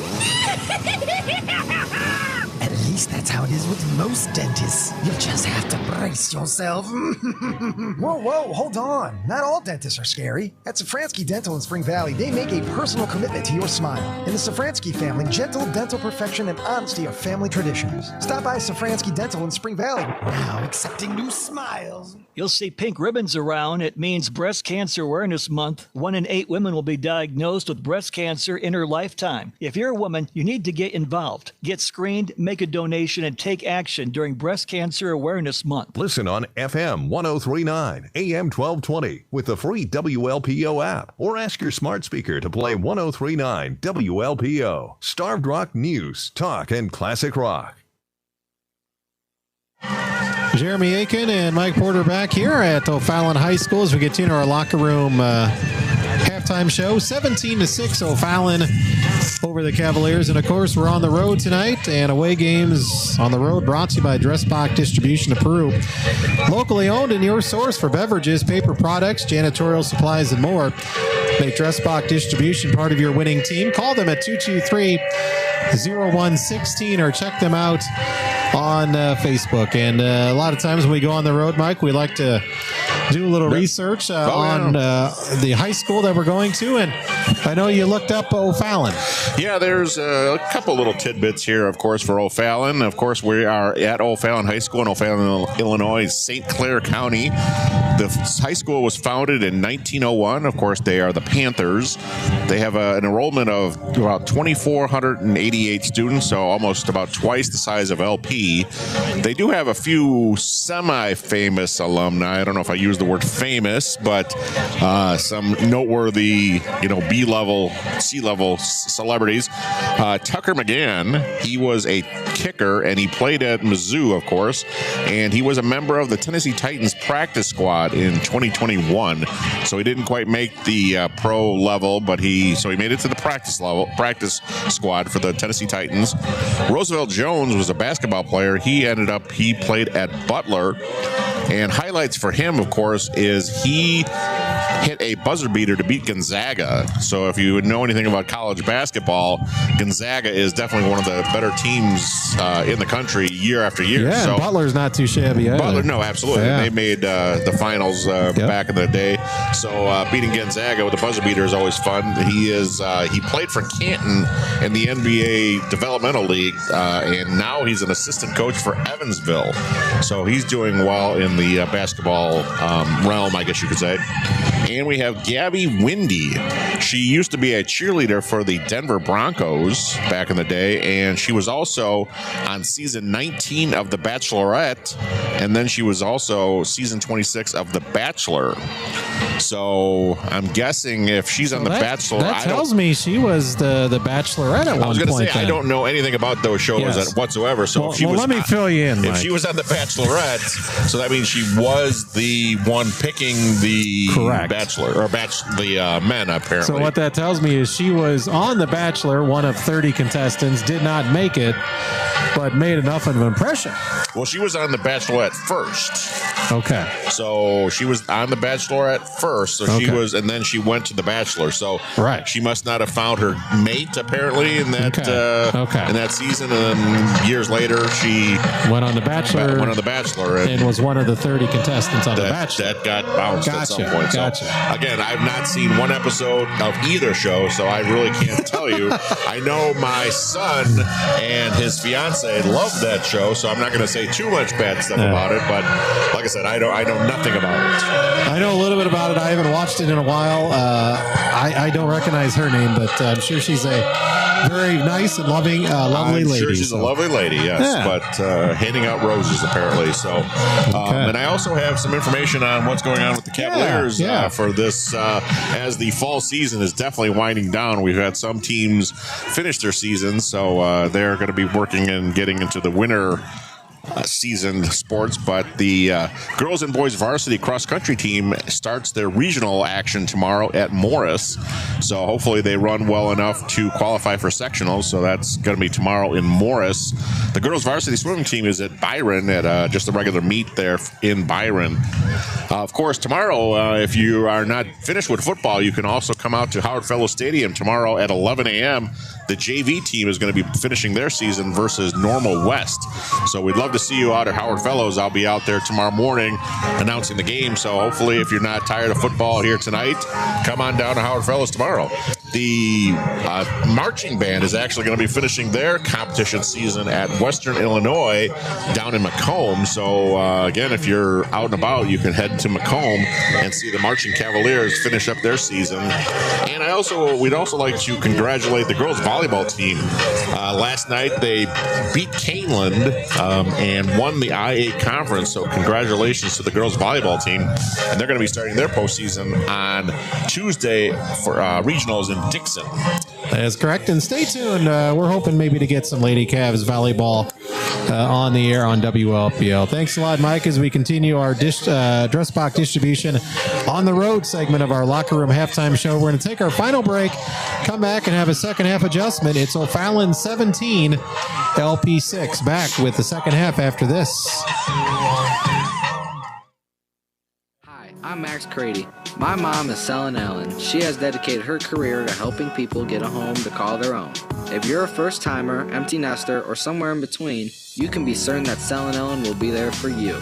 Many folks, just like you, have used Blackhawk Brokerage to find or sell their home. You should too. To get started, call or message my mom, Selen Allen, today, or go to blackhawkbrokers.com. That is blackhawkbrokers.com. Has this ever happened to you? You need that nice suit or dress for an event and it needs to be cleaned. Or you purchase something new and it's wrinkled. Hi, I'm Sangeeta Patel Allen, owner of Family Pride Cleaners in Peru. We can help. Just drop your items off, we'll clean and press them. We can also help you sanitize your home by cleaning your comforters, drapes, and more. Don't wait till the last minute. Visit us at Family Pride Cleaners on Progress Park Boulevard in Peru. We've been your family cleaners for more than 30 years. See more on the Family Pride Facebook and Instagram pages. Down, set, hike. My back. Whether you're getting down in a three-point stance, getting down off a ladder, or getting down on the dance floor, you need a chiropractor on your healthcare team. Dr. Mike Gergovich at Gergovich Family Chiropractic in LaSalle utilizes the most advanced technology to provide care for men, women, and children of all ages. Go to drgergovich.com to see all the ways having a chiropractor on your team can help you on your way to a healthy lifestyle. That's drgergovich.com. In school sports, it's easy to see the wins, the moments that make headlines. But there's so much work that goes unseen for any of it to happen. My name is Phil Risen, and I'm the Executive Director of the National Interscholastic Athletic Administrators Association. Throughout the country, athletic administrators dedicate countless hours to making life-changing opportunities possible for student athletes through sports. Their sacrifice is fueled by the belief that every student can grow and deserves their time to shine. On behalf of the NIAAA, we want to thank every athletic administrator for your tireless dedication to providing 7.8 million students across the country a path to a better future.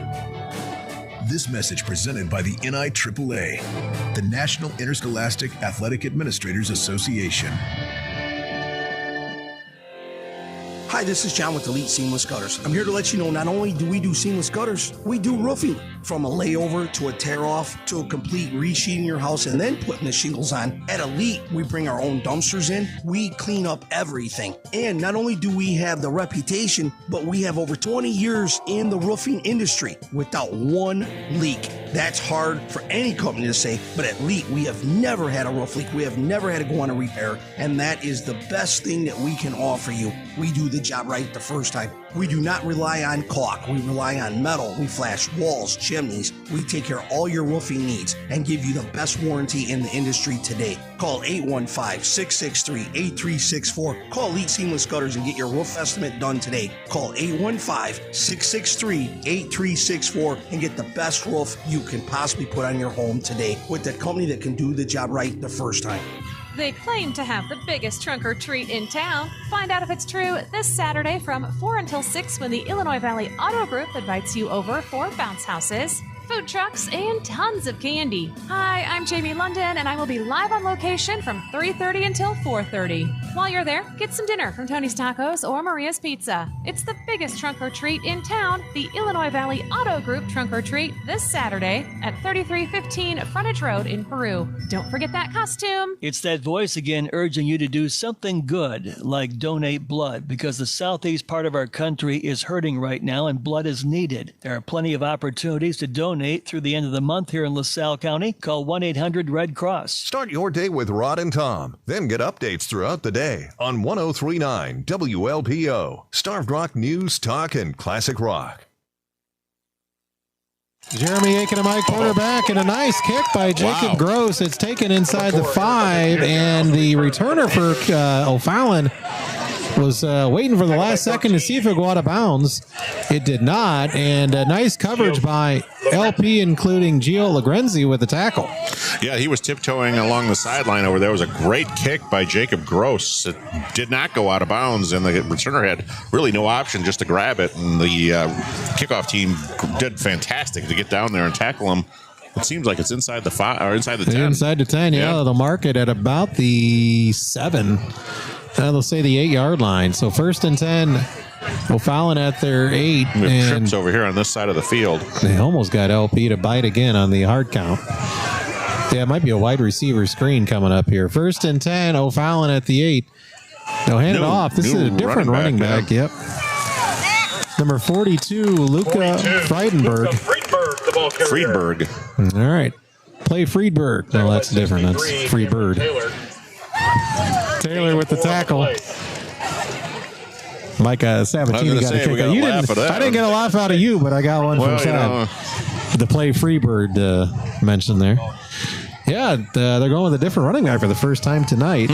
Don't know if something's wrong with Gino Page or not, but he got 4 on the carry. 2nd and 6 at their own 12.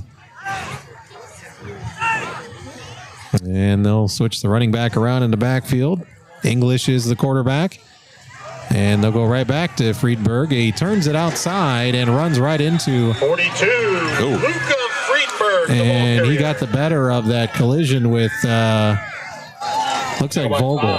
Oh, boy. Yeah, Brevin Vogel got oh, boy, hammered right there on that run. And a Panther first down. Vogel, Brevin's got had a lot of injuries past couple of years, and he went toe-to-toe with that running back there and got the worst of it.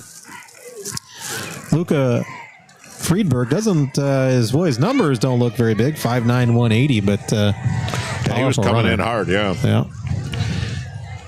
So down on the field is Vogel for LP. That was a first down run for O'Fallon as they moved it out to the 19-yard line. Hopefully Brevin is okay, though, as the LP training staff want to run it out there pretty quickly. And that's good. So that's good. Yeah, he's walking off in his own power. So scary moment there, but Brevin. Yeah, looks like he's okay. We got a little stinger there, perhaps. Not fun. So, but hopefully a nice tap on the helmet from one of the LP coaches on Brevin. 1st and 10 for O'Fallon at their own 19-yard line. Minute in and counting at 17-6 Panthers. And LP all over the running back. Medina, Hackenberger there. Guess who? Cam Taylor as well. As O'Fallon runs again with Friedberg. Andres Medina. So I think they give him forward progress of 1 yard. Yeah. On the play. As the ball is spotted right at the 20. 2nd down and 9 coming up for O'Fallon. 4 receivers, 2 to each side of the quarterback. 17-6, O'Fallon over LP. Cavaliers showing blitz. They back off. O'Fallon jumped. I was going to say, you got a couple of people moving at the same time. And an interception by Kellett. We're going to take that. So he'll decline it. Yeah, that penalty will not be taken. And Kellett with the interception. Regan Kellett steps right in front of the receiver and picked it off. Let's see. Yeah, they'll decline it. I was going to say, he's definitely declining that penalty. So, great start for the Cavaliers in the third quarter. So, Regan Kellett with the interception for the Cavs.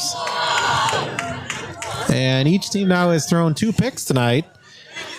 And tonight's turnovers are proudly sponsored by Beck's. Keep your car turning over with fuel from Beck's in Peru or LaSalle. And try delicious Godfather's Pizza from Beck's in LaSalle. So LP looking pretty here. 1st and 10 as they will start this drive at the O'Fallon 30-yard line after the nice play by Regan Kellett. Yeah, we got Rylan Rankewitz starting as the running back here. I know Arzola was warming up and got taped up here at halftime, so we'll see if he comes back in later. You can bet the senior is antsy to get back in there on last regular season game. Persich, quarterback keeper, not fooling anybody this time. No, they're watching him for sure, but that was tackled immediately in the backfield. On the keeper. Lost 5, did Persich. DeMarcus Shropshire Jr. Shropshire Jr. with the tackle for O'Fallon. So 2nd and 15 now for the Cavs as the ball moves back to the O'Fallon 35. 17-6 Panthers over the Cavs. Give you a scoreboard update here. I've been kind of slacking on the scores tonight. 14-14, a little preview. Ottawa and St. Bede late in the second quarter. Persich, straight drop back. Marion looking, throwing, and a caught. Looked like Hagee maybe. Yeah, it was a quick catch and a quick tackle, so not a lot of room there. Hagee got it down to about the 33. Walter Hagee. Couple yards. Tackled by number 3, Devin May. So it'll be 3rd and long.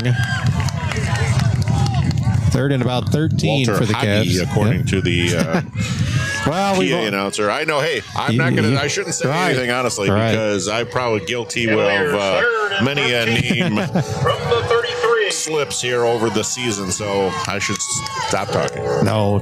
3rd and 13. LP 4-down territory, obviously. Straight drop back by Persich. Marion, the pocket breaks down. He's got running room. No flags on the play up there. There I was is. Gonna say, as soon as I said that, they threw the flag. So probably a hold. I was going to say that's ripe for a holding penalty right there in the middle of the field there. Number 8, Marion Persich on the keeper. So a hold coming up. 21, Jack Henthausen on the tackle. Persich was going to be short after that run, but flag on the field. I would think O'Fallon will make him redo 3rd down and just push him back 10 yards. Or they could make him do a 4th, and it would have probably been about a 4th and 7 or 8. Yeah, they might. They placed the ball right on the field, so maybe they're going to decline it. So still 4th and long for the Cavs. Let's see if LP can make him pay here, not pushing him back. Cavaliers 4th and 8. 4th and 8 from the 28 of O'Fallon. Big play here early on in this second half. 3 receivers to the left, Medina to the short side to the right. Persich trying to get that free 5 yards with the clap. Does not get it. We're down. Still plenty of time. 10 seconds on the game clock. On the play clock, actually. Game clock stopped at 8:32.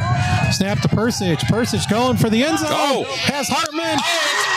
And no pass interference. Yep, I was going to say, he was holding his arm. He almost made a highlight reel one-handed catch to Hartman. Yeah, and the defender is saying, who me?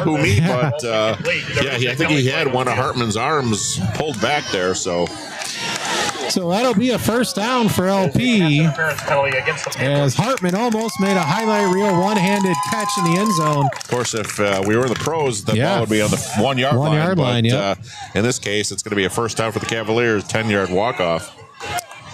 So Cavaliers will get a fresh set of downs after the pass interference as Persich went for Hartman in the end zone and almost got him. And the ball spotted now at the... O'Fallon 5th, about the 14 yard line. Yep. 14-yard line on the scoreboard here. So the Cavaliers are inside the Edward Jones, Derek Brayton, financial advisor red zone. I don't know if that was a broken play. I don't know. Yeah, Marion keeps it and not going to go anywhere. Number 8, Persich on the keeper. Tackled by 23, Tristan Manrique. So a couple yards lost for Marion. Loss of 2 on the play. Loss of 2 for LP. 2nd down and 12 for the Cavs. We're under 8 minutes to go here in the 3rd. Ball spotted at the O'Fallon 16. 17-6 O'Fallon over LP, but the Cavaliers inside The Edward Jones, Derek Brayton red zone. Cavaliers need some points here, down 11. Play action pass, Persic rolling right, Marion looking, throwing, has it in! It looks Medina. Like Medina, it looked like. Yep. Medina has got to be near a first down. He's got it. Yeah, I was going to say, he had to be real close to that first down marker. That's another Cavalier completion brought to you by Eureka Savings Bank. So they were on the 16-yard line. It looks like what they're inside the 5. Oh, yeah, down about the 2. 2-yard line. Okay, so 14-yard gain on that pass play. Persic was rolling to that side of the field, so he really didn't have any option other than Medina, and he was open on that side. First and goal LP at the O'Fallon 2. Let's see if they can punch it in. They do not have Arzola in the backfield. It's Renkiewicz. And they're going to be a quarterback keeper. He's got it. Touchdown. Yeah, definitely. Marion Persic calls his own number. I wonder if they'll probably go for 2 here, I would imagine. They missed that extra point make it 17-14, yep.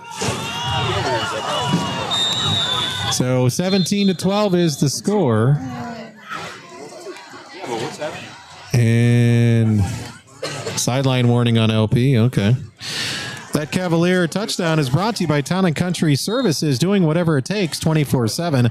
Plumbing, electric, heating, and cooling for over 100 years. See everything they can do for you at townandcountryservices.com. Cavaliers with a Taylor Services 2-point conversion attempt coming up. Persic in the pistol. Renkiewicz behind him.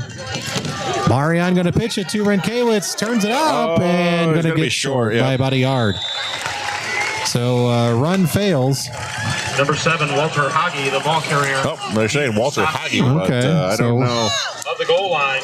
No, I think it was. All right. I didn't think it was him. No, it was Renkiewicz. Yeah. Either way, LP did not get it.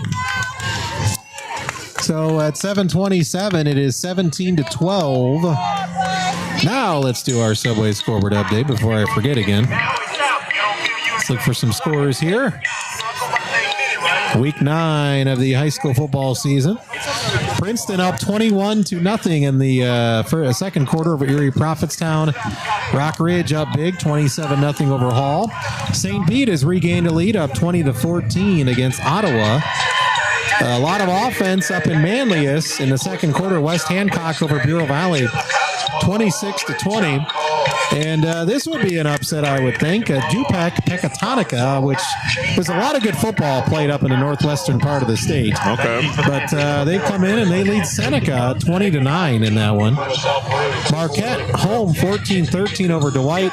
And Fieldcrest on the road leading Hayworth 22-14. And Streeter playing one of the best teams in, I believe, Class 2A, Wilmington. Wilmington up on Streeter 14-0. So that's our Subway scoreboard. And I did find one here. East St. Louis is leading IMG Academy 7-0 at halftime. Wow. That's a 2 powerhouses going on, not all that far from here. Sycamore, they're in a big game against 7-1 Cahokia, and the Spartans lead 25-0. Wow, that's I'm not surprised, but that's Cahokia is a powerful school in the Southern Illinois, I believe, correct? That is correct. That's at the half with Sycamore leading that one 25-0. Ball will be spotted at the 20-yard line where the Panthers will take over first and 10. So Gross with the touchback. Nice kick by Jacob. Yeah, let's see what the Cavs defense could do if they can repeat what they just did not that long ago here. 17-12 is the score for O'Fallon. And again, no Gino Page, who set the world on fire in that first half as a running back. If this is the normal running back, and he was... Oh, boy. There it goes. Friedberg down the sideline. Mikey Hartman's got to make the tackle, and he will. And tried to rip the ball away. Wow, maybe he had some kind of an issue. I was going to say, I'm thinking maybe he had some sort of suspension that caused him to miss the first half. Goes from the 20 to the other 20. Because it seems odd that he would just not be playing like if he's this kind of a runner. So now he gets out. Of course, going to get his breath after that 60-yard run. Wow, that hurts. Friedberg down the sideline. Lucky that Hartman was able to track him down. Yep. Clock should be moving here. Yeah, the official's blowing his whistle. Like, great. Oh, then he just they showed his frustration with the clock operator up there. 1st and 10, O'Fallon at the LP 20. Huge 60-yard run for the Panthers. And they're going to hand it off to Page. There's looking Page left once side, again, so. turning the corner. Still going, and he's tackled by Pasavasic. Page, the ball carrier. But pretty good gain again on the ground for O'Fallon. Yeah, it looks like, what, 6, 7, 8? About eight yards. They'll mark it at the Cavalier 12. Yeah, they're definitely in action here. 2nd and 2 at the LP 12. From the 13. And they're going to hand it right back to Page. And kind of stopped there, but they might be have close got to a enough. first down. Yeah, I think he got it. Looks like they're just inside the LP 10. Tackle by 63, Cameron Taylor. Cameron Taylor gets credit for the tackle. So it'll be 1st and goal for O'Fallon. Yeah, are they inside the 10 there? Yep, just 9-yard barely. line, yep. From the 9. 1st and goal at the 9. It's 17-12. O'Fallon leading, and they're threatening again here against the Cavaliers.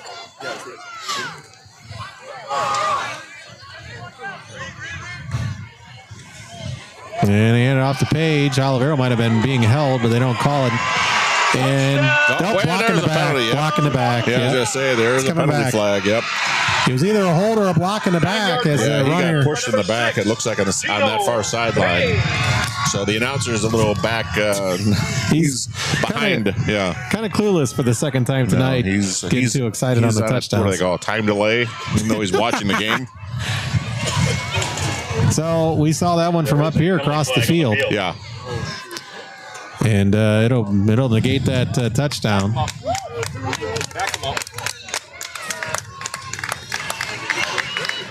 So that'll bring the ball back to about the 15-yard line. So to be still goal to goal. Yeah. 2nd and goal.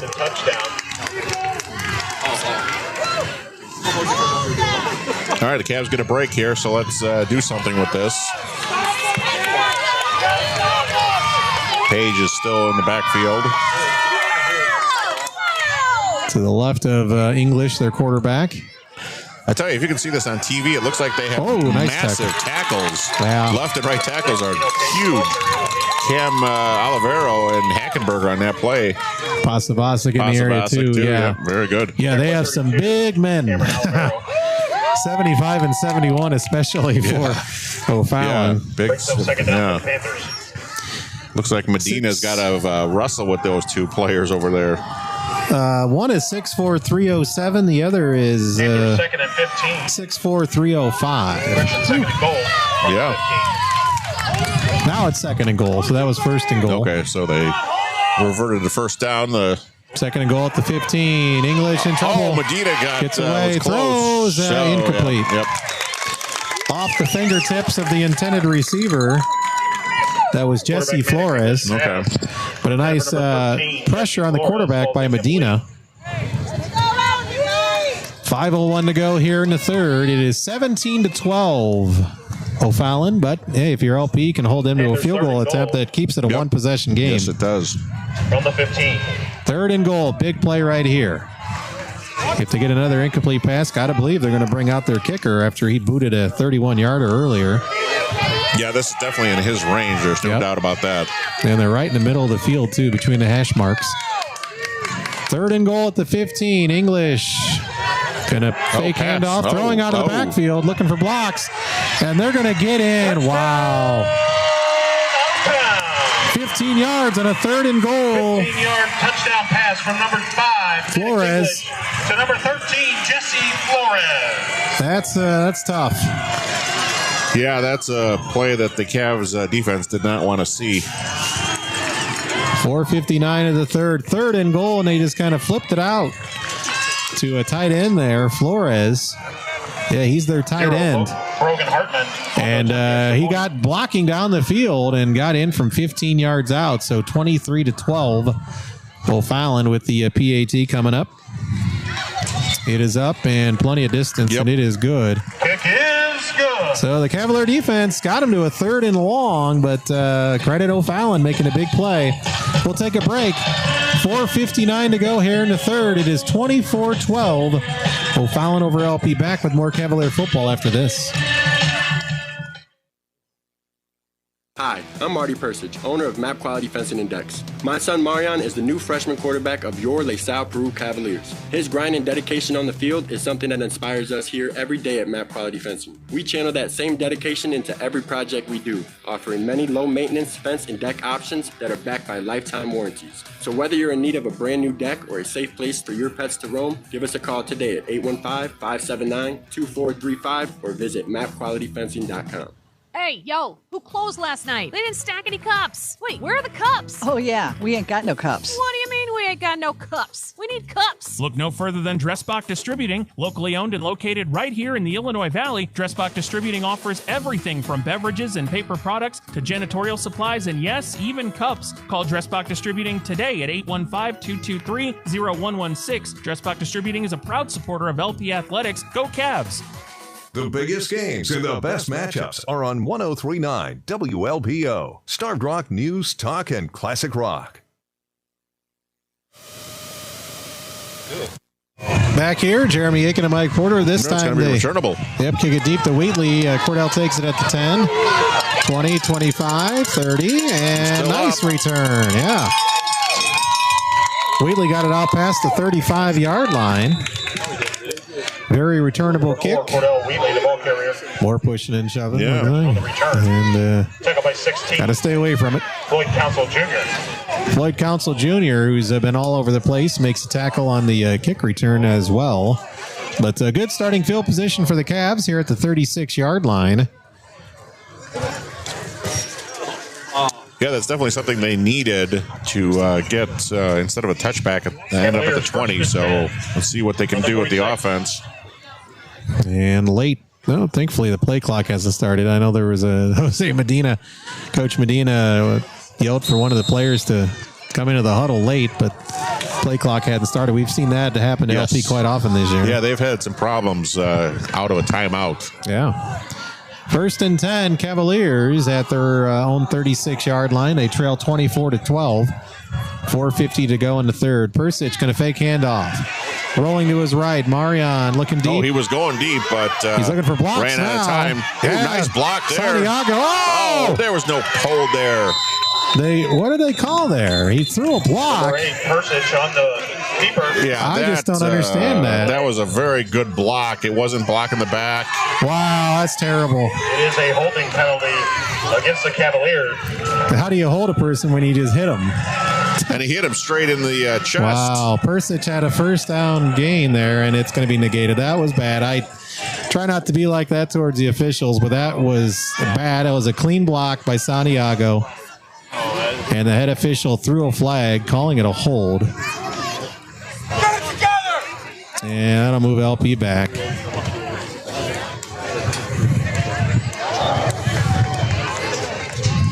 And they're going to get another 15 yards. Unless they warn him. I don't think he's warning him. There's another flag against LaSalle Peru. So that goes from bad to worse as they're going to add 15 yards. Unsportsmanlike conduct penalty.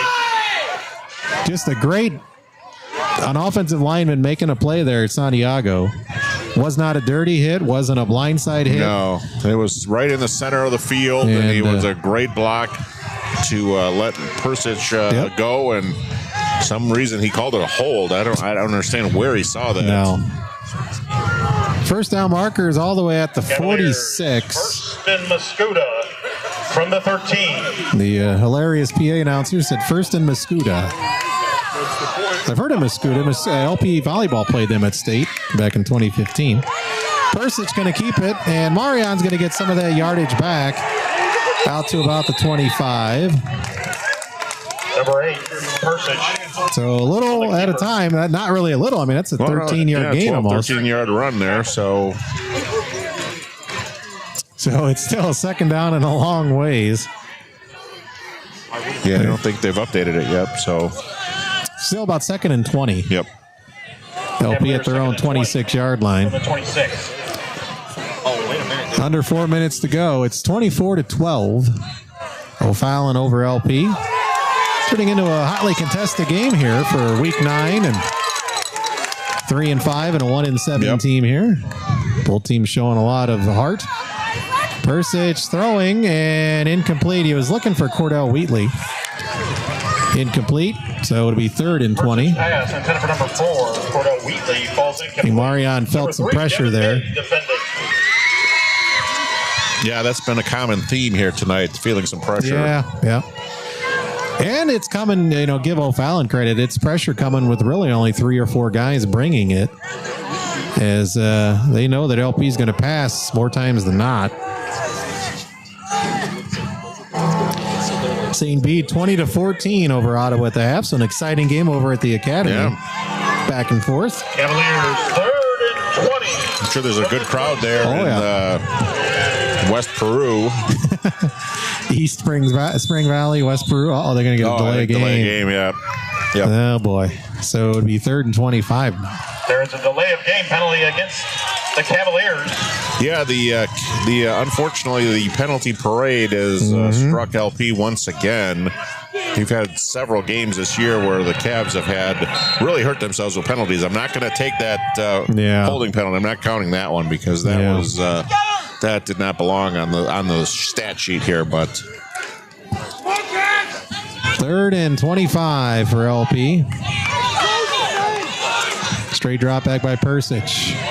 He's in trouble and going to be sacked. Yep. No, he was down. Thank God. He was. Persich is sacked on the play by number 23, Tristan Manrique. So there is named quite a few often times tonight. Manrique's had a nice game on defense for O'Fallon as they brought some of the heat that time. I mean, LP was back up against it after the 2 big penalties. You knew they were going to be throwing the ball on that play, and they had to get quite a bit of distance there. So they brought a little bit of pressure and got to the quarterback. That's the definition, Mike, of the pinning their ears back. Yep. On defense and just coming. Yeah, they just went backwards on that series, unfortunately. Pasavasic standing at his own goal line gets a nice punt. Yep. Going to be caught at about the 49. And a block in the back. Block in the back. Thank you very much. Watch it. Watch it. There we go. I was going to say. On the return. So should be a block in the back on O'Fallon. 2 flags flew. It was right in front of the back official. So that should push O'Fallon back on their side of the football field here. Yeah, you just don't want it to get real chippy over here. No. Obviously, the O'Fallon player was tackled into the Cavalier bench. Against the Panthers. So thankfully they got out of that free, and they just called that 1 penalty on O'Fallon. So they'll move back O'Fallon. Move back O'Fallon to their 46-yard line. Blocking the back on the Panthers. 1st and 10 at the 46. 1st and 10 from the 46. Okay, this is a huge series for the Cavalier defense. They cannot allow O'Fallon to score. They're going deep. I can see it right now. English it's going to be short. It's going to be short. Yep, underthrew I was going to say, that ball was underthrown, so they could not. They should have called a penalty. They did not. So he was looking for Don Johnson Jr. Yeah, there's a couple, quite a few juniors on this team. I've heard that. Obviously, Don Johnson Jr. Hartman with the coverage for LP as he threw it into the wind, and it showed. Yep. As that ball died. Yep. 2nd and 10 for O'Fallon. They're at their own 46-yard line. Friedberg is back out there. He had a 60-yard run here in this second half. And he runs right into 2 or 3 Cavalier defenders, including Zach Pasavasic. Cam Taylor's in there. Yep. Mikey Hartman. Tackled by 63. Right at midfield. 4-yard gain on that play. 4 on the play. So 3rd and 6. O'Fallon using no huddle, Mike. Yeah. Up there trying to make the Cavs jump there, maybe. They still got plenty of time on the play clock. Oh, yeah. We're under 2 minutes to go here in the 3rd. Here they hand it back off to Friedberg, and he puts his head down, 45-40. And he's tackled from behind. He's got a first down. Luca Friedberg, Friedenberg is a heck of a runner here in the second half. Number 65, Bo Lawrence. And another Panther first down. And he's coming in fresh in the second half. He didn't play at all in the first half.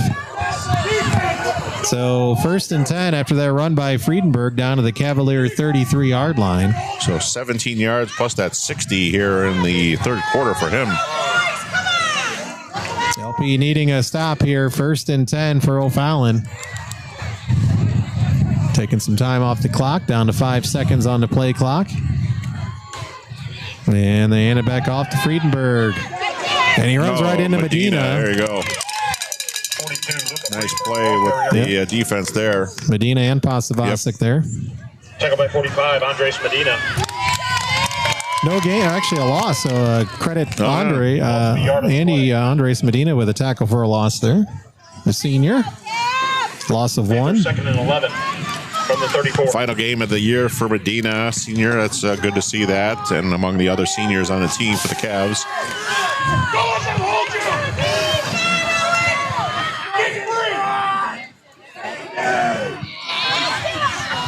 Last final 30 seconds of the third quarter here. Page back in there and hit in the backfield. Bo Lawrence was in there. So not much of a gain, if any. Gus Kuznicki. Yeah, no gain on the play. No gain on the play. That should be it for the third quarter. Both teams get a touchdown in that quarter. As we head to the fourth, O'Fallon leading the Cavaliers by a score of 24-12. We'll be back in a few moments with the fourth and final quarter, perhaps of the season. Brought to you by Spring Valley City Bank as we head to our thrilling fourth quarter. Up next, Cavaliers, some work to do. Down 24-12. Fans, it's time to get out of your seats.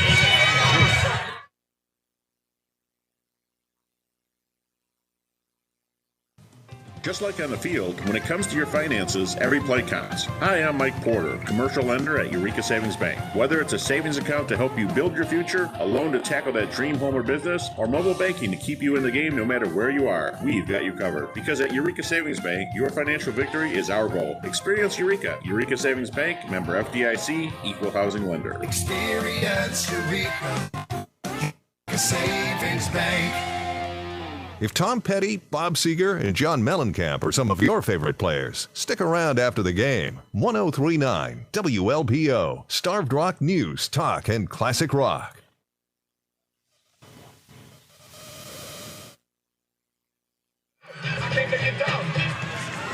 (24-12). It is O'Fallon with the lead over LP. As we head to the fourth and final quarter. Back in action, O'Fallon throwing, and it is dropped, incomplete. So it'll be 4th down and 11 for the Panthers. Intended for number 11, Kenyon Smith, falls incomplete.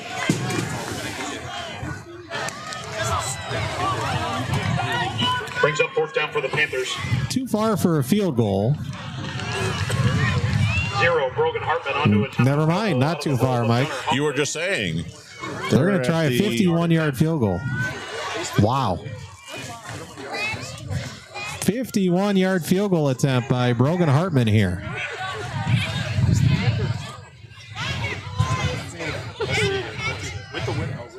He's got the wind at his back, and it's blocked. Looked like it was partially blocked. Yeah, I was going to say, I got tipped a little bit there. Yep. So it goes in the end zone. So the Cavaliers will have good field position to start this drive. Well, they said, why not? You had the win, and he was kicking the ball lights out earlier in the game. So it worked out with the change of sides of the field for O'Fallon to give it a go there. 51 yards blocked on the field goal. So it's 24-12. LP trailing, but they have the ball back. And so they'll have it. How does that work? They'll have it back at the 20? Yeah, I think they must do it different in high school because I don't know the pros and maybe college. I'm not really sure they end up where they were kicking it from, but apparently here it's the 1st and 10 from the 20. So not as advantageous. Who spelled that one?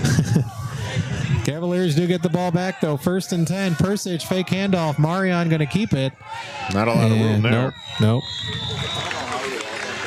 No gain, it looks like. Maybe one. Persich, the ball carrier. Oh, yeah, maybe they gave him. Yeah, 1 yard. Tackled by 61. So he was kind of tiptoeing, looking for running room. I think I forgot we'll go ahead and do a fourth quarter here, Mike. Second half adjustment, Gergovich Family Chiropractic.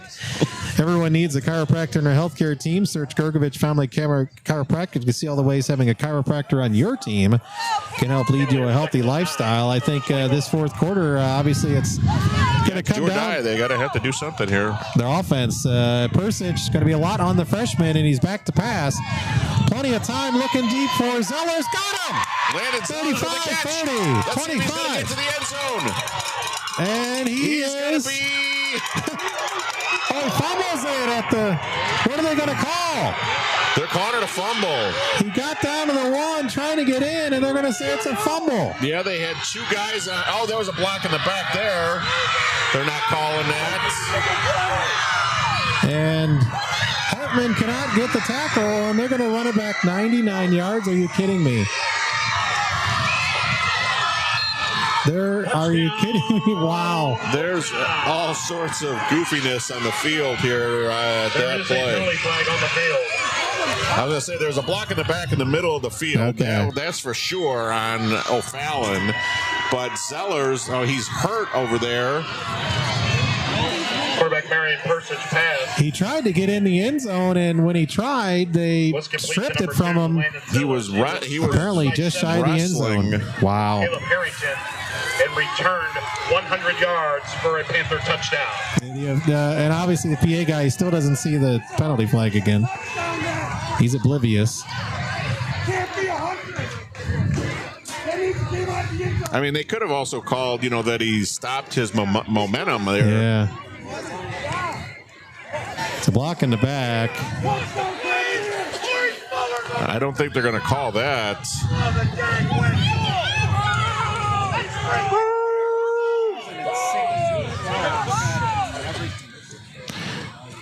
So the LP, I think, is going to ended up turning it over. Offsetting penalties. So what was a penalty on LP? Against the touchdown. I don't know. There was. I'm not going to guess. LP, though, inches away from a touchdown on a beautiful pass play from Persich to Zellers. Unfortunately, Zellers hurt in all that madness. Yeah, so I mean, really, it's going to go down as a 79-yard or 78-yard touch or a pass play. Yeah. But Zellers is kind of down in the end zone. He's.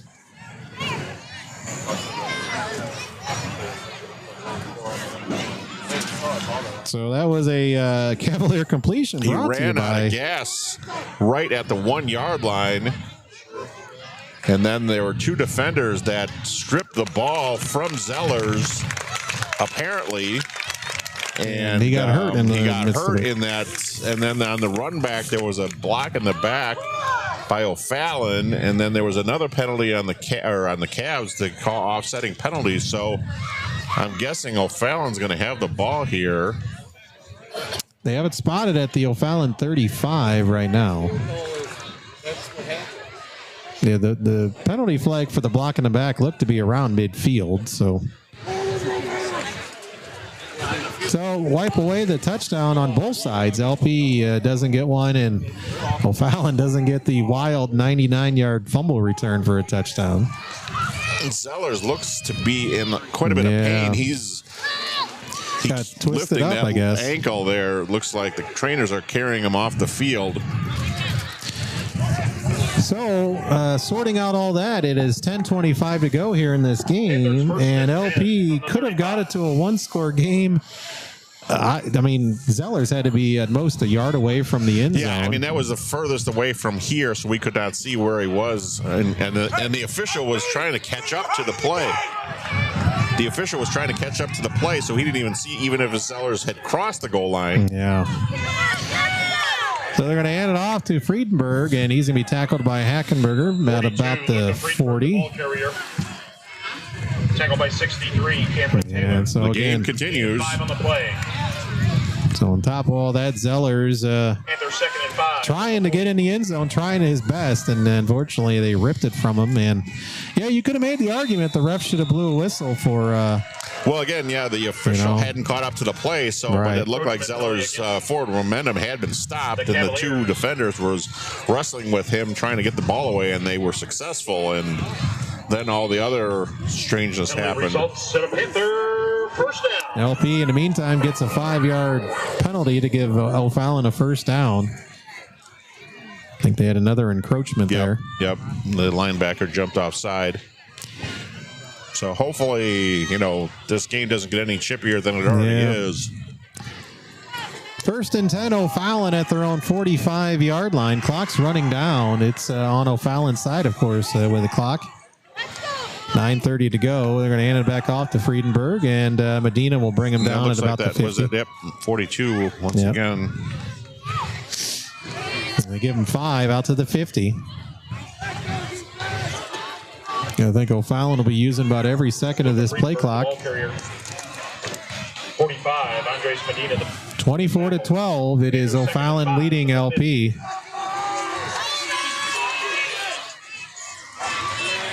Yep, English going to turn around, look towards the sideline, take some time here. We're under 9 minutes to go in this ball game. And they'll go Friedenberg again. He's got running room off the left side, and nice tackle by Noah Zebron. Yep. 42, Luca. He got about 7, though, first down, but boy, Noah kept him from turning the corner. And he could have been down the sideline there. Yeah, he's got a lot of momentum once he gets going. Results and a Panther first down. So it's first and 10 at the 43 for O'Fallon. Highlight reel pass play. Persich, that'll give Marion more passing yards here before this season's over. But unfortunately, Logan, just a hustle play trying to get that end zone, coughed it up. And now O'Fallon moving the other way. Oh, big play in the backfield there. Cavs brought the house on that play. That was Santiago. Ricky Santiago. I mean, he was the victim of that quote-unquote holding penalty that was not holding, so he's pretty fired up there. He's been one of the stalwarts on the line throughout the season for LP, and that's a loss of 2. Back to the 45. Under 8 minutes to play now in this game. Panthers 2nd and 12 from the 45. St. Bede extends their lead 23-14 over Ottawa with a field goal. Now they're going to empty out the backfield. 5 receivers for O'Fallon, and that may cause there's going to be a timeout on O'Fallon. I don't think they had it lined up right, so we'll keep it right here. 24-12, 7.5 minutes to go. Let's see if we can get some more scores here. Mentioned St. Bede up 23-14. Princeton leading 39-7 in their game over Erie Prophetstown. Last check of the half, Mercer County 30-7 over Mendota. At the half, it was, I might have an updated score. 26-all between Bureau Valley and West Hancock. Okay. So, Bureau Valley is playing pretty well. Yeah.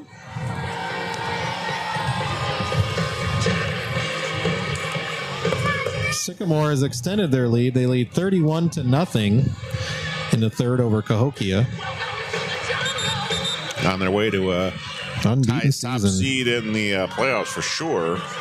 First playoff game will be home, of course, for Sycamore, and Morris probably will be on the road. Yeah, it could be 6-3 at best. They're up in Michigan tonight. I don't think we'll get a score on that one. No. 2nd and 12 for O'Fallon. And they're going to go back to their starting running back, that being Gino Page. Gets it down about the 40. Page, the ball carrier. Yeah, it looked like Zach Pasavasic with the tackle. He's been busy tonight. Yep. Ball Rowicki as well near the pile. Carson. We're going to mark it at the 40. Gain of 5 for Page. 7 from the 40. So 3rd and 7 as O'Fallon has done their best, and they kind of calmed this game down after that wild play as both sides have kind of settled back in. Page went off limping, by the way, the running back for O'Fallon. And he took his helmet off, so he might be done for the rest of the night. Yeah, he's limping on the sideline over there. Hate to see these kids get hurt on the last game of the year. Big pressure by Bedina. There might have been intercepted. Well, yeah, they're not going to give it. A nice sell job, though, by... Nope. Yeah, but it's going to say they're going to hit the ground, but Ryland... brings up 4th down for the he tried to say he caught it, but apparently hit the ground. So it'll be 4th and 7 for O'Fallon now at the LP 40. Clock stops at 6:44 to go here in this 4th quarter.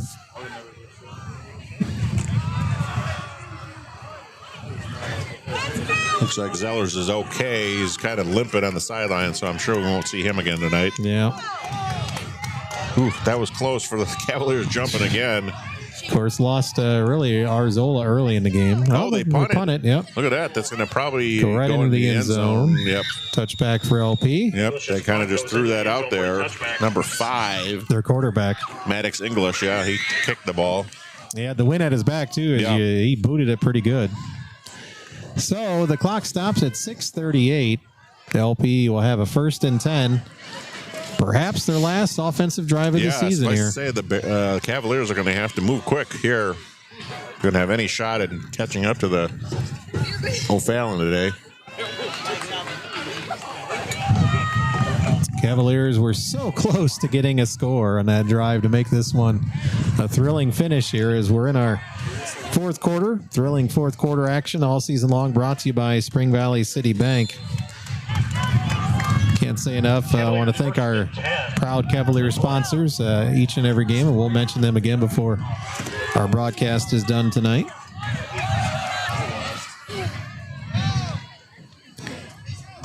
Marion straight drop back for the Cavs. He's looking, throwing over the middle. Wide open, Mikey Hartman. Hartman is open in the center of the field.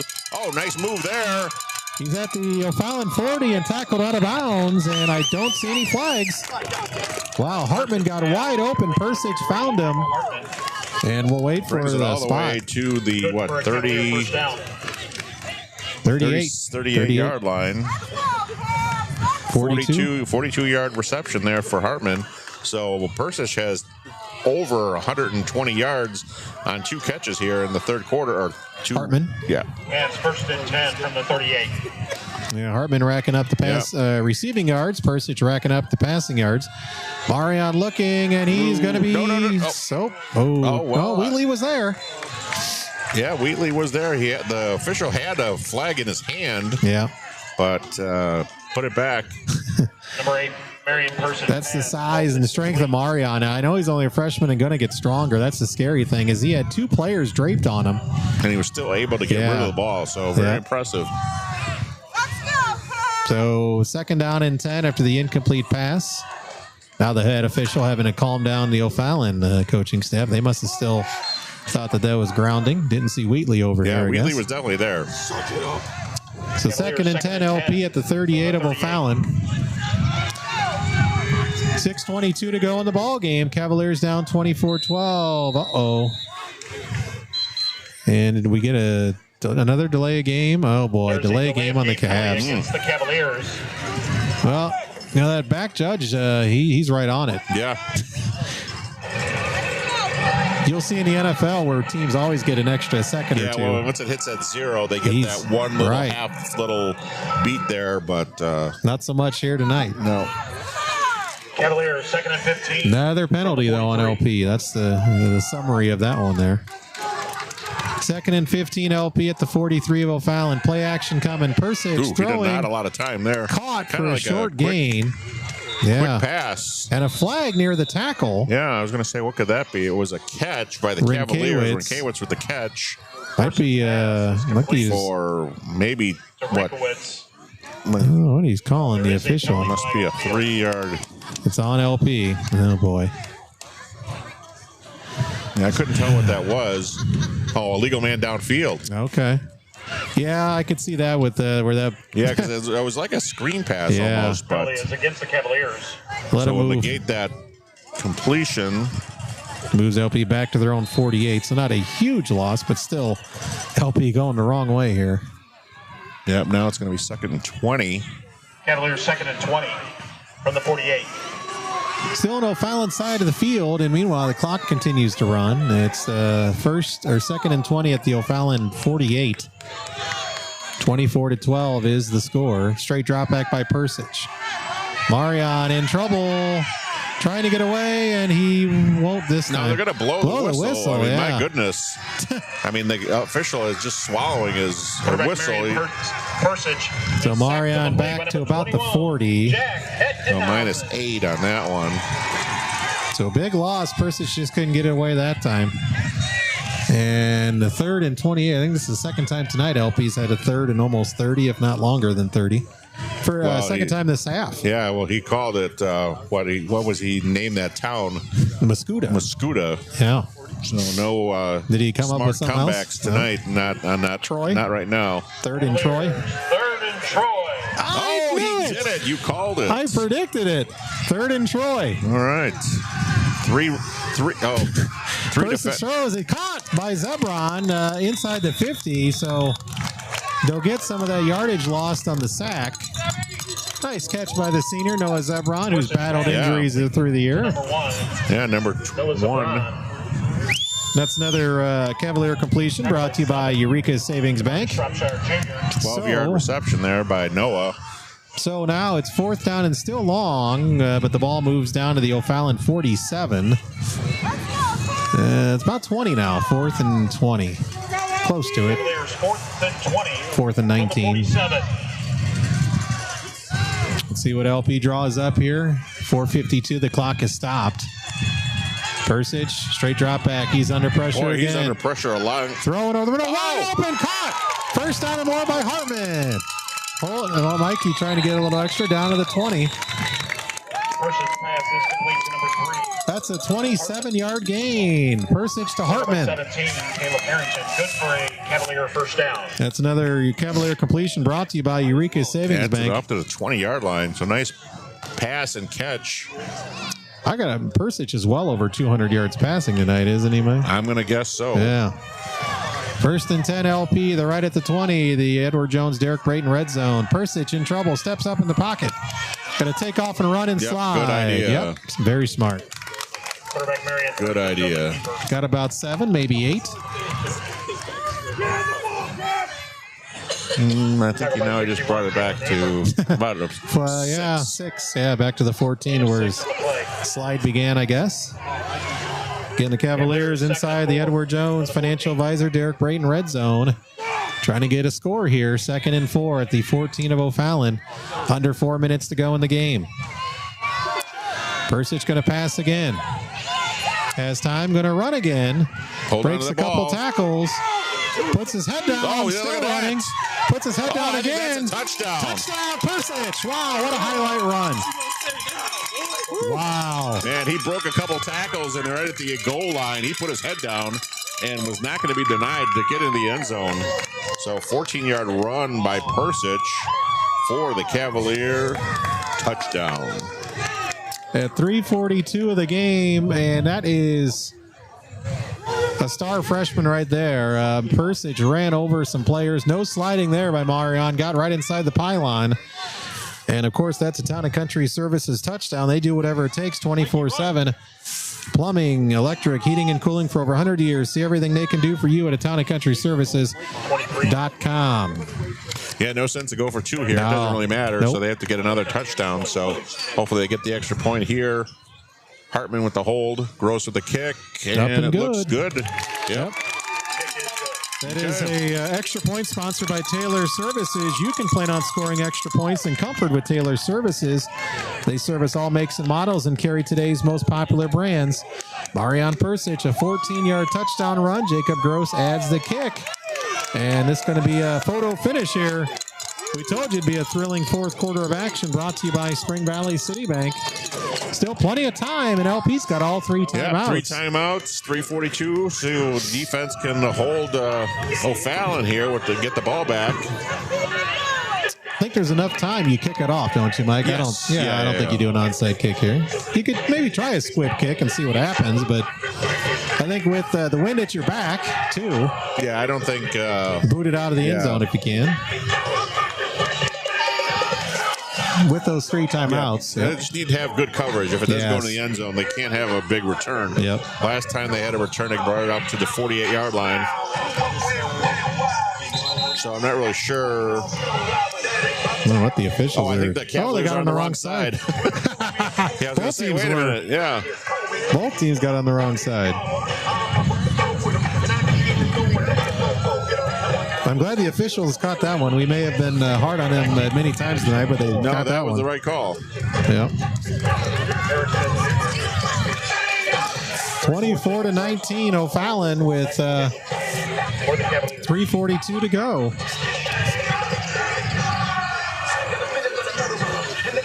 No give up in this Cavalier team.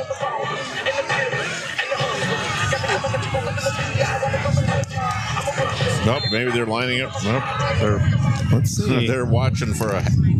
Now go for an onside kick. It's a good one.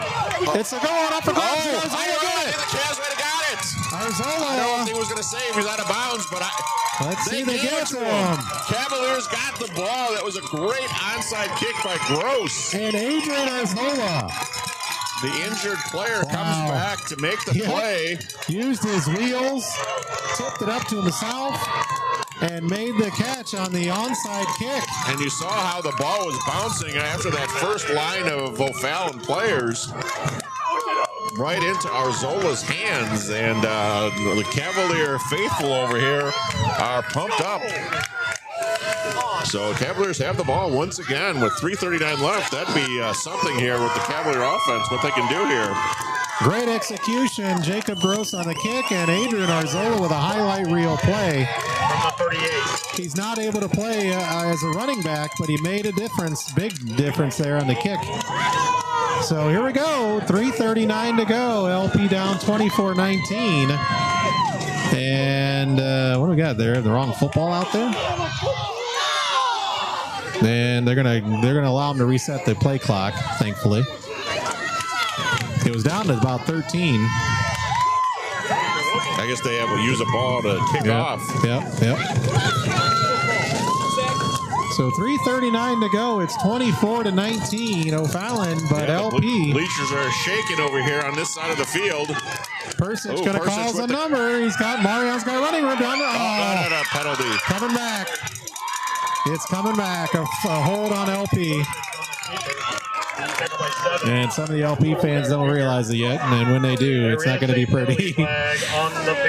So Marion with a hold, or Marion with a big run, but it's negated by a hold.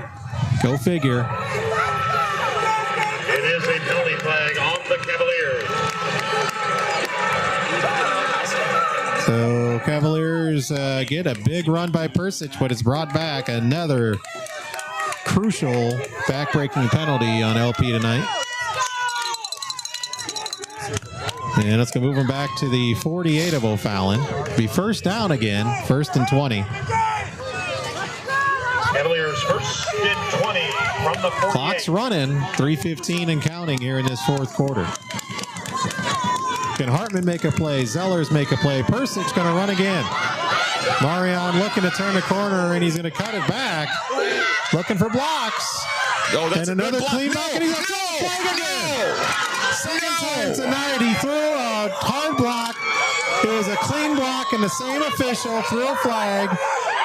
Nothing wrong with that block. Nothing wrong with that block. A horrible call. Nothing wrong with it. And they're going to move LP back. Horrible call at the 50-yard line. Santiago's going to get probably another. It is a penalty on the Cavaliers. Yeah. Unbelievable. I mean, that is right at midfield, and it was a perfect block.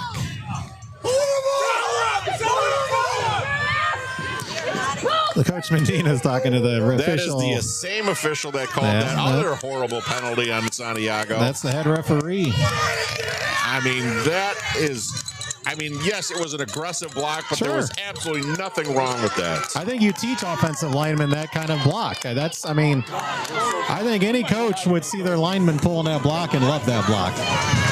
O'Fallon's coach, I'm sure, would love that block.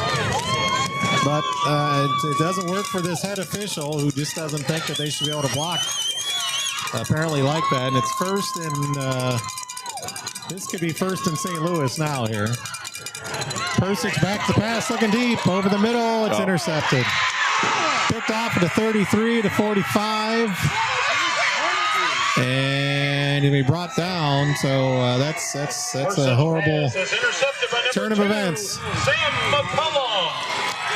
That'll probably be it. As LP was trying to rally. They do have timeouts. And honestly, I mean, you figure where we weren't really even paying attention where that run ended up. Persich was inside the 15-yard line at the end of that play, but as everyone else was looking at the flag incredulously. So that'll take the air out of the balloons for sure on this side. But you got 3 timeouts. Still 2:40 to go. LP's defense got to make a play now. As O'Fallon has it at the LP 39.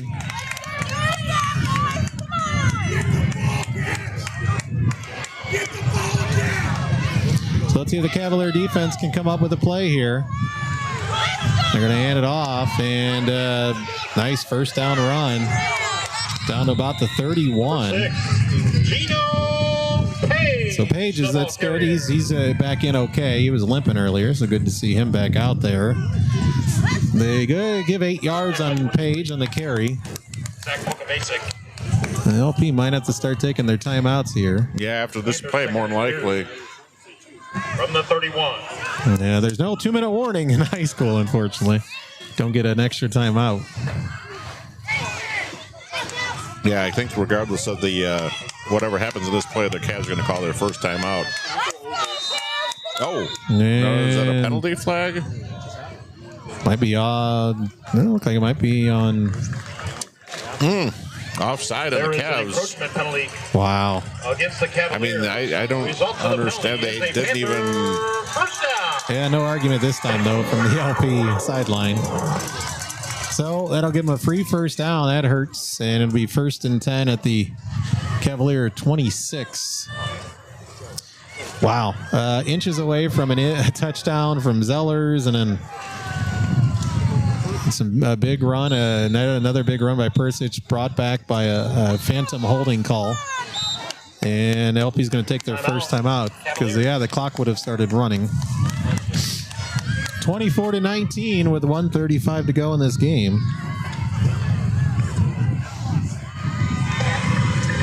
Yeah, I mean, it wasn't. It could have been phantom holding because, right? I mean, he just basically hit him in the chest, and the player got knocked down twice tonight. But not and with the player facing Santiago. Right, it wasn't in the back. I mean, I think he was just calling, like a personal foul penalty basically, type thing. Thinking it was over the top, I guess, aggressiveness. I don't. Yeah. Yeah, I think when Coach Medina and the team looks at the video the next day or so, they're just going to be sending that to IHSA about this guy because that was just a horrendous call. And that was the game. That was the game. That was the game. So 1st and 10 here, and the 26 for the O'Fallon. High snap. Yeah, I think that was a missed snap there. The quarterback's able to get it. He's going to stay in. He's running around in circles, but it's actually a smart play by him. Yep, there's a penalty flag. He wanted to stay in bounds, so that's actually a heads-up play by their quarterback. Yeah.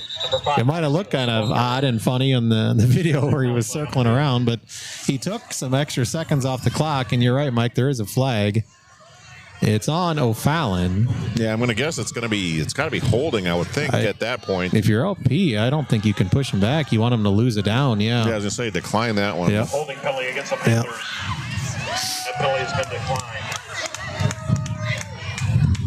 So 2nd down and... Still 10, right? 10, yeah, it doesn't look like they... Well, actually, it should be a loss. He lost yardage. He went down way back. Yeah. They were at the 26, and now the ball's at back the 30. They're moved back to about the 36. The clock was running. That's unbelievable. Wow, they started running the clock. I don't know if they're going to put any more on. Yeah, I guess LP will have to call a timeout, right, to stop the clock.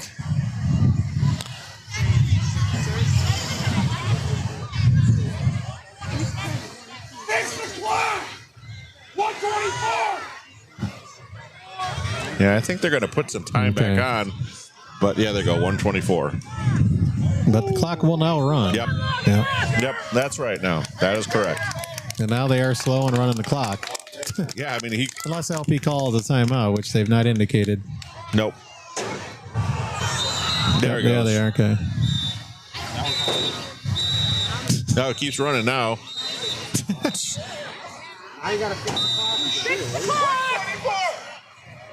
So all kinds of chaos here as at least 5 seconds ran off the clock after the whistle blew the first time. LP uses their second timeout. We'll see if they get a few more seconds added on the clock again.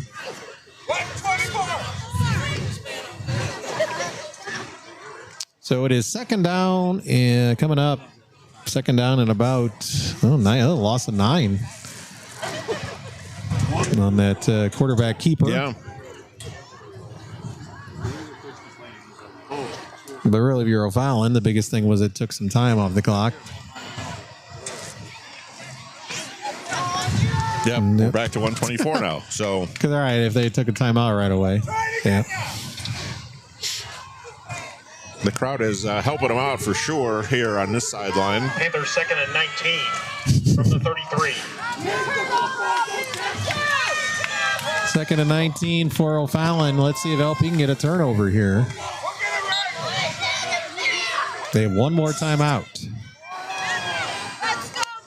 And they're going to hand it off to Page up the middle. Nope, not good much play there. Nope. Hackenberger and Olivero with the tackle. Yep. LP will use their last timeout. Timeout. Cavaliers. Only 6 seconds came off the clock there. St. Bede pulling away now, up 38-21 against Ottawa. Wow. So a lot of fun being had at the Academy.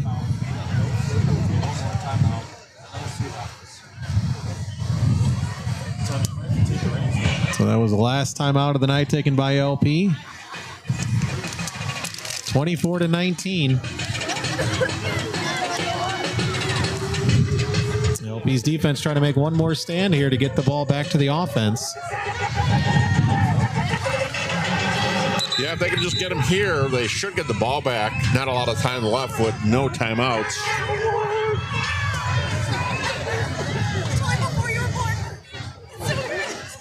Clock does stop in high school for moving the chains. But first things first, LP's defense needs to make a stand here. If they get a first down, it's over. 3rd and 19. O'Fallon going to pass. They're going to look for that first down. Throwing towards the sideline. Caught, and he sidesteps the defender. Wow. Yeah, I think that's going to be a first down over there. That's probably a late hit. Out there. Was there a penalty flag? Yeah, probably a late hit. So that's going to be it. Results in a Panther first down. Pass completion made to Kenyon Smith, number 11, it looked like. Flag on the field. Wow, you got to give O'Fallon credit. They went for 3rd and 19 and got the first down. They could have easily just ran the ball and ran some more clock. But, and that'll be 15 more yards on the big yardage already for LP on penalties tonight. It's a personal foul penalty against the Cavaliers. Yeah, so now they can pretty much just take a knee. Yeah, take a knee 2 or 3 times. And that. So it should be victory formation here for O'Fallon. They're going to get their second win of the season. And hopefully LP just lets this one go and doesn't do anything silly here. Been a lot of emotions in this game. LP probably figuring it got ripped away from them. And let's see, there's some pushing and shoving. Panthers take a knee. Yep. Oh, there it is. There's the penalty. You knew, you kind of almost knew that was going to happen. So more yardage against LP. Unless they do an offsetting of some sort. Yeah. But that big offensive lineman, that 6'4" kid. Standing above everybody. Yeah.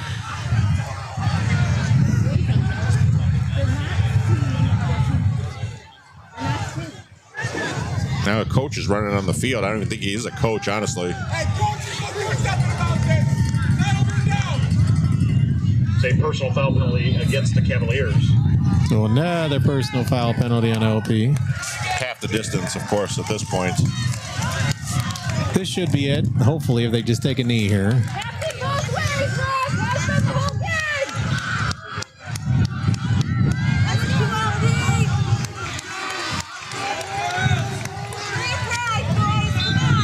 All right, yep. Oh, there's a push. There's a push. Flags. This one should be over. I mean, that one should be on O'Fallon, honestly, because you could just see the push there. So there's a coach on the field high-fiving the players, so obviously a lot of, he should not be on the field.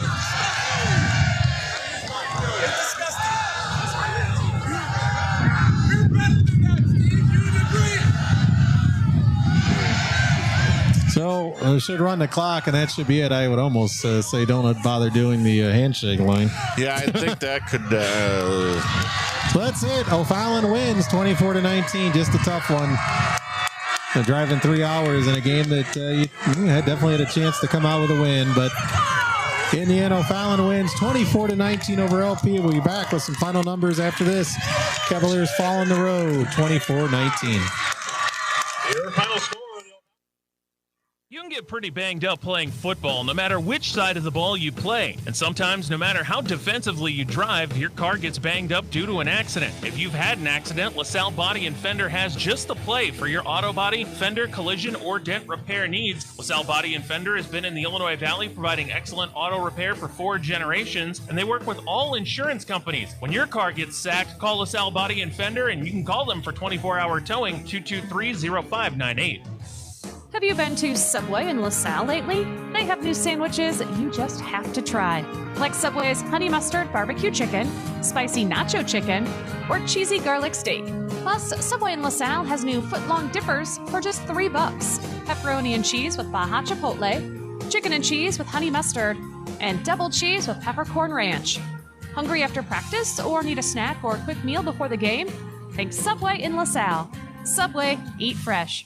When a play breaks down on the football field, you've got the rest of the game to make up for it. When something breaks down at home, you need prompt and professional service. That's why at Town & Country Services, their phones are manned 24 hours a day, 7 days a week to ensure that your problems and questions with plumbing, heating, and cooling are all taken care of promptly and professionally. Town & Country Services offer free estimates and affordable rates. Their licensed professionals and friendly staff have been a staple in the Illinois Valley since 1919. Give them a call anytime in Tonka at 815-442-3415 or Princeton at 815-872-2200. At Spring Valley City Bank, we know experience and relationships matter. With 133 years of combined expertise, our lending team is here to offer personalized service tailored to your unique needs. Whatever your banking needs, our team is here to guide you every step of the way. We're proud of our relationships in the community and with our customers. At Spring Valley City Bank, we work for you. Visit our Spring Valley or Peru locations or call 815-663-2211. Do business with your friends and neighbors at Spring Valley City Bank. Member FDIC, Equal Housing Lender. Starved Rock Local Mornings with Rod and Tom on 103.9 WLPO.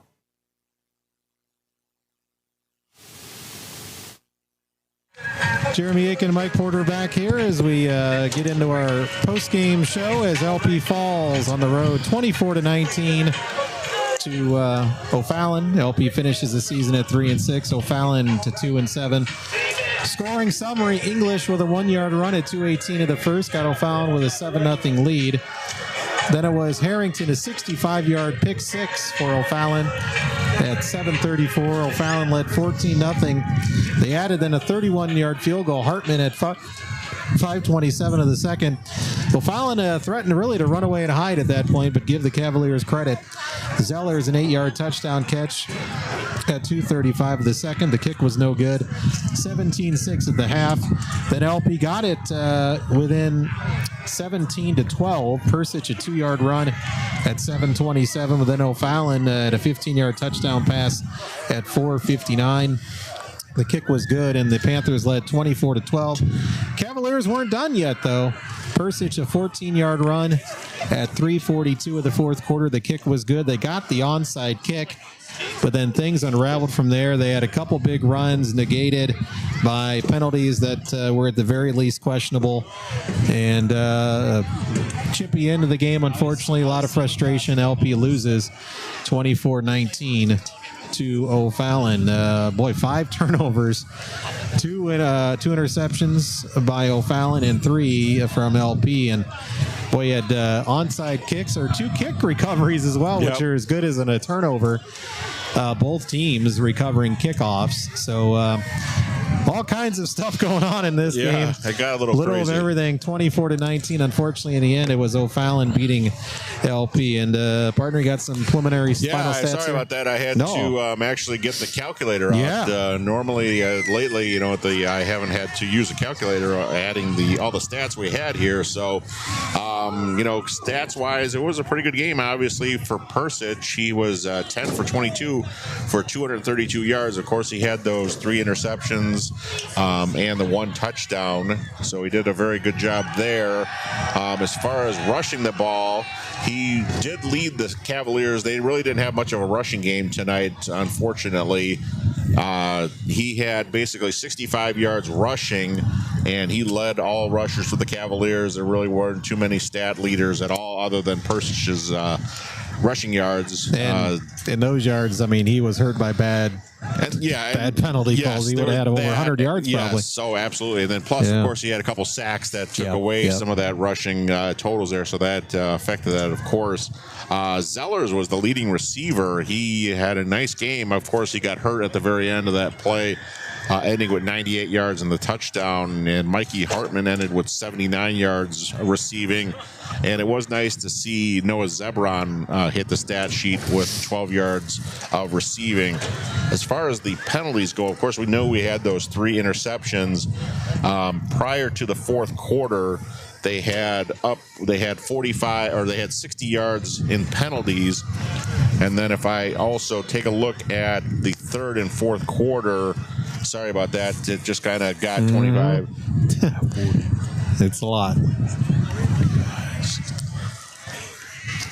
Yeah, it's definitely over 100 well yards, 100, of course. Yeah, so we're talking about almost 150 yards in penalties for the Cavaliers. So that really kind of killed them with the penalties and turnovers in a very close game that they more than likely should have won, honestly. So, unfortunately, some things didn't go their way, and Cavaliers fall tonight.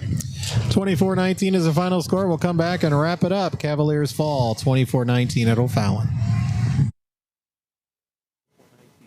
Are you ready for a change that truly makes a difference in your financial journey? This is Jan, and it's time to switch to First State Bank. I get it. Moving your accounts can be a pain. At First State Bank, we have all the tools and support to guide you through every step, making the transition as smooth as possible. We have superior products, cutting-edge technology, and an expert team to make your life easier, just like it should be. Make the switch today. Come see your friends at any of our convenient locations or online at firststatebank.biz. Either way, welcome to First State Bank. Member FDIC. Hey, Possum, you see that gorgeous sport car coming this way? You want to jump out in front of it zigzag style, make them go in a ditch? What's the point, Raccoon? They just take it to Heartland Auto Body and to be fixed up like new. They still at 1515 West Peru Street in Princeton? Yep, you know Denny the Deer? I love Denny the Deer. Well, he messed up the front end of a truck 2 weeks ago. Saw it last night. It was like nothing happened. Heartland Auto Body fixed it up so good, they even handled the insurance paperwork. Those guys are going to put us out of business. Guess it's time to get a real job, huh? Think they'd hire us as consultants? For complete auto body and collision repair, plus paint, maintenance, and more, trust Heartland Auto Body. Give them a call at 879-7767. This is Scott Ansteth at JP Chevrolet Nissan Mercedes-Benz, and our end of summer sell down is on now. We have over 120 new vehicles in stock, and we must make room for the 2025s that are on the way. Now, I know that price sells vehicles, so we have every 2024 marked down to incredible prices, and they aren't gimmick prices. They're prices that everyone qualifies for. Just to give you a few examples quick, we have new Nissan cars starting at $20,009 with lots to choose from. Nissan Rogue SUVs are thousands of dollars off. Nissan Pathfinders with third row seating up to $5,000 off. Or you can get special financing at low interest rates on most new vehicles.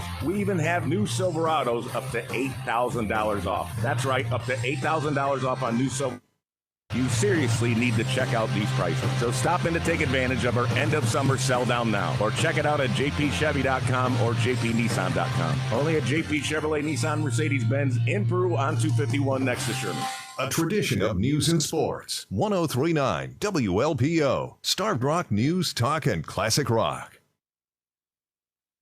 As we wrap up the season here as LP falls 34-19. Time for our LP Drive of the Game, brought to you by Map Quality Fencing and Deck. High-quality craftsmanship matched with drive and dedication to ensure customers have a product they can be proud of when they hire Map Quality Fencing and Deck. And 3 scoring drives for LP, Mike. But let's go with the last one that got this into a one-possession game in the fourth quarter. Yeah, the Cavaliers showed a lot of heart. They were behind for the most, obviously for the game, and they were driving, then they had penalties, unfortunately. Some were very questionable and whatnot, but again, they showed a lot of heart and scored in that fourth quarter, brought it to a one-score game, and it was really close near the end, but they just couldn't put it over the top. So I have to give them a lot of credit for what they did in the last quarter, because they showed a lot of heart once again. Now, time for our First State Bank Player of the Game. Locally owned, committed to exceptional service and banking products like Zelle and on-the-go mobile banking. To learn more, contact the winning team at First State Bank. Nice games tonight from Mikey Hartman again, Landon Zellers. On defense, we mentioned Hackenberger's name quite a bit. But, boy, the freshman Persich just at times tonight put this offense on his back, literally. Yeah. Dragging defenders.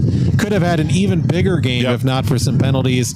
Marion Persich, it was not the season the Cavaliers wanted, but boy, you'd love to see him continue to grow as a Cavalier. Yeah, he was really, he showed a lot. Obviously, he grew a lot from the first game against United Township to tonight. He was really tough. He was a tough runner. He made some really good, nice throws. Obviously 232 yards passing, over 60 yards rushing. The touchdowns that he had, he was barreling himself to the pylon here in the corner. Showed a lot of just a lot of moxie for a freshman, and like I said, it's pretty impressive what he did all year, and really look forward to seeing what he can do for the rest of his Cavalier career. I want to thank our sponsors, of course, Fiber Me Fast by Geneseo Communications, Triple Service, Plumbing, Heating, Cooling, Electric, LaSalle Body and Fender, Town and Country Services, Surf Internet, WeTech Wealth Management, Illinois Valley Credit Union, Family Pride Cleaners, Edward Jones, Derek Brayton, Taylor Services, Subway, Eureka Savings Bank, Beck's Oil, Dressbox Distribution, Spring Valley City Bank, Heartland Auto Body, Blackhawk Brokerage, The Locker Room, Gergovich Family Chiropractic, Map Quality Fencing and Deck, and First State Bank. As always, thank you very much to all our proud LP sponsors. Thank you, Mike Porter. Another season in the books. I know we were hoping to have, you always hope for a postseason, a 10th game, but Cavaliers provided a lot of excitement tonight and throughout the year, and I know you got one more game in you tomorrow. Yeah, we're not quite done. Got the JV game tomorrow morning at 11 o'clock at Howard Fellow. So we'll, hopefully this JV can finish off with a win.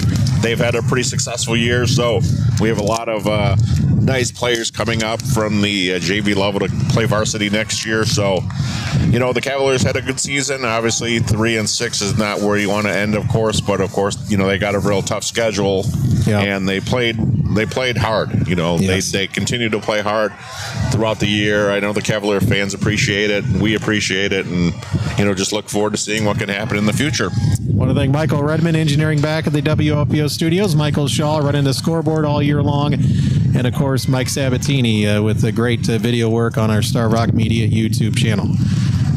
want to thank John Spencer as well for allowing us to do LP football along with all our great sponsors. 24-19, O'Fallon beats LP. All Cavalier fans who are here, hopefully have a safe drive home.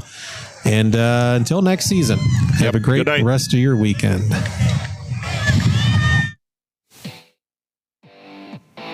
We hope you enjoyed this presentation of 103.9 WLPO Sport. WLPO proudly continues our tradition of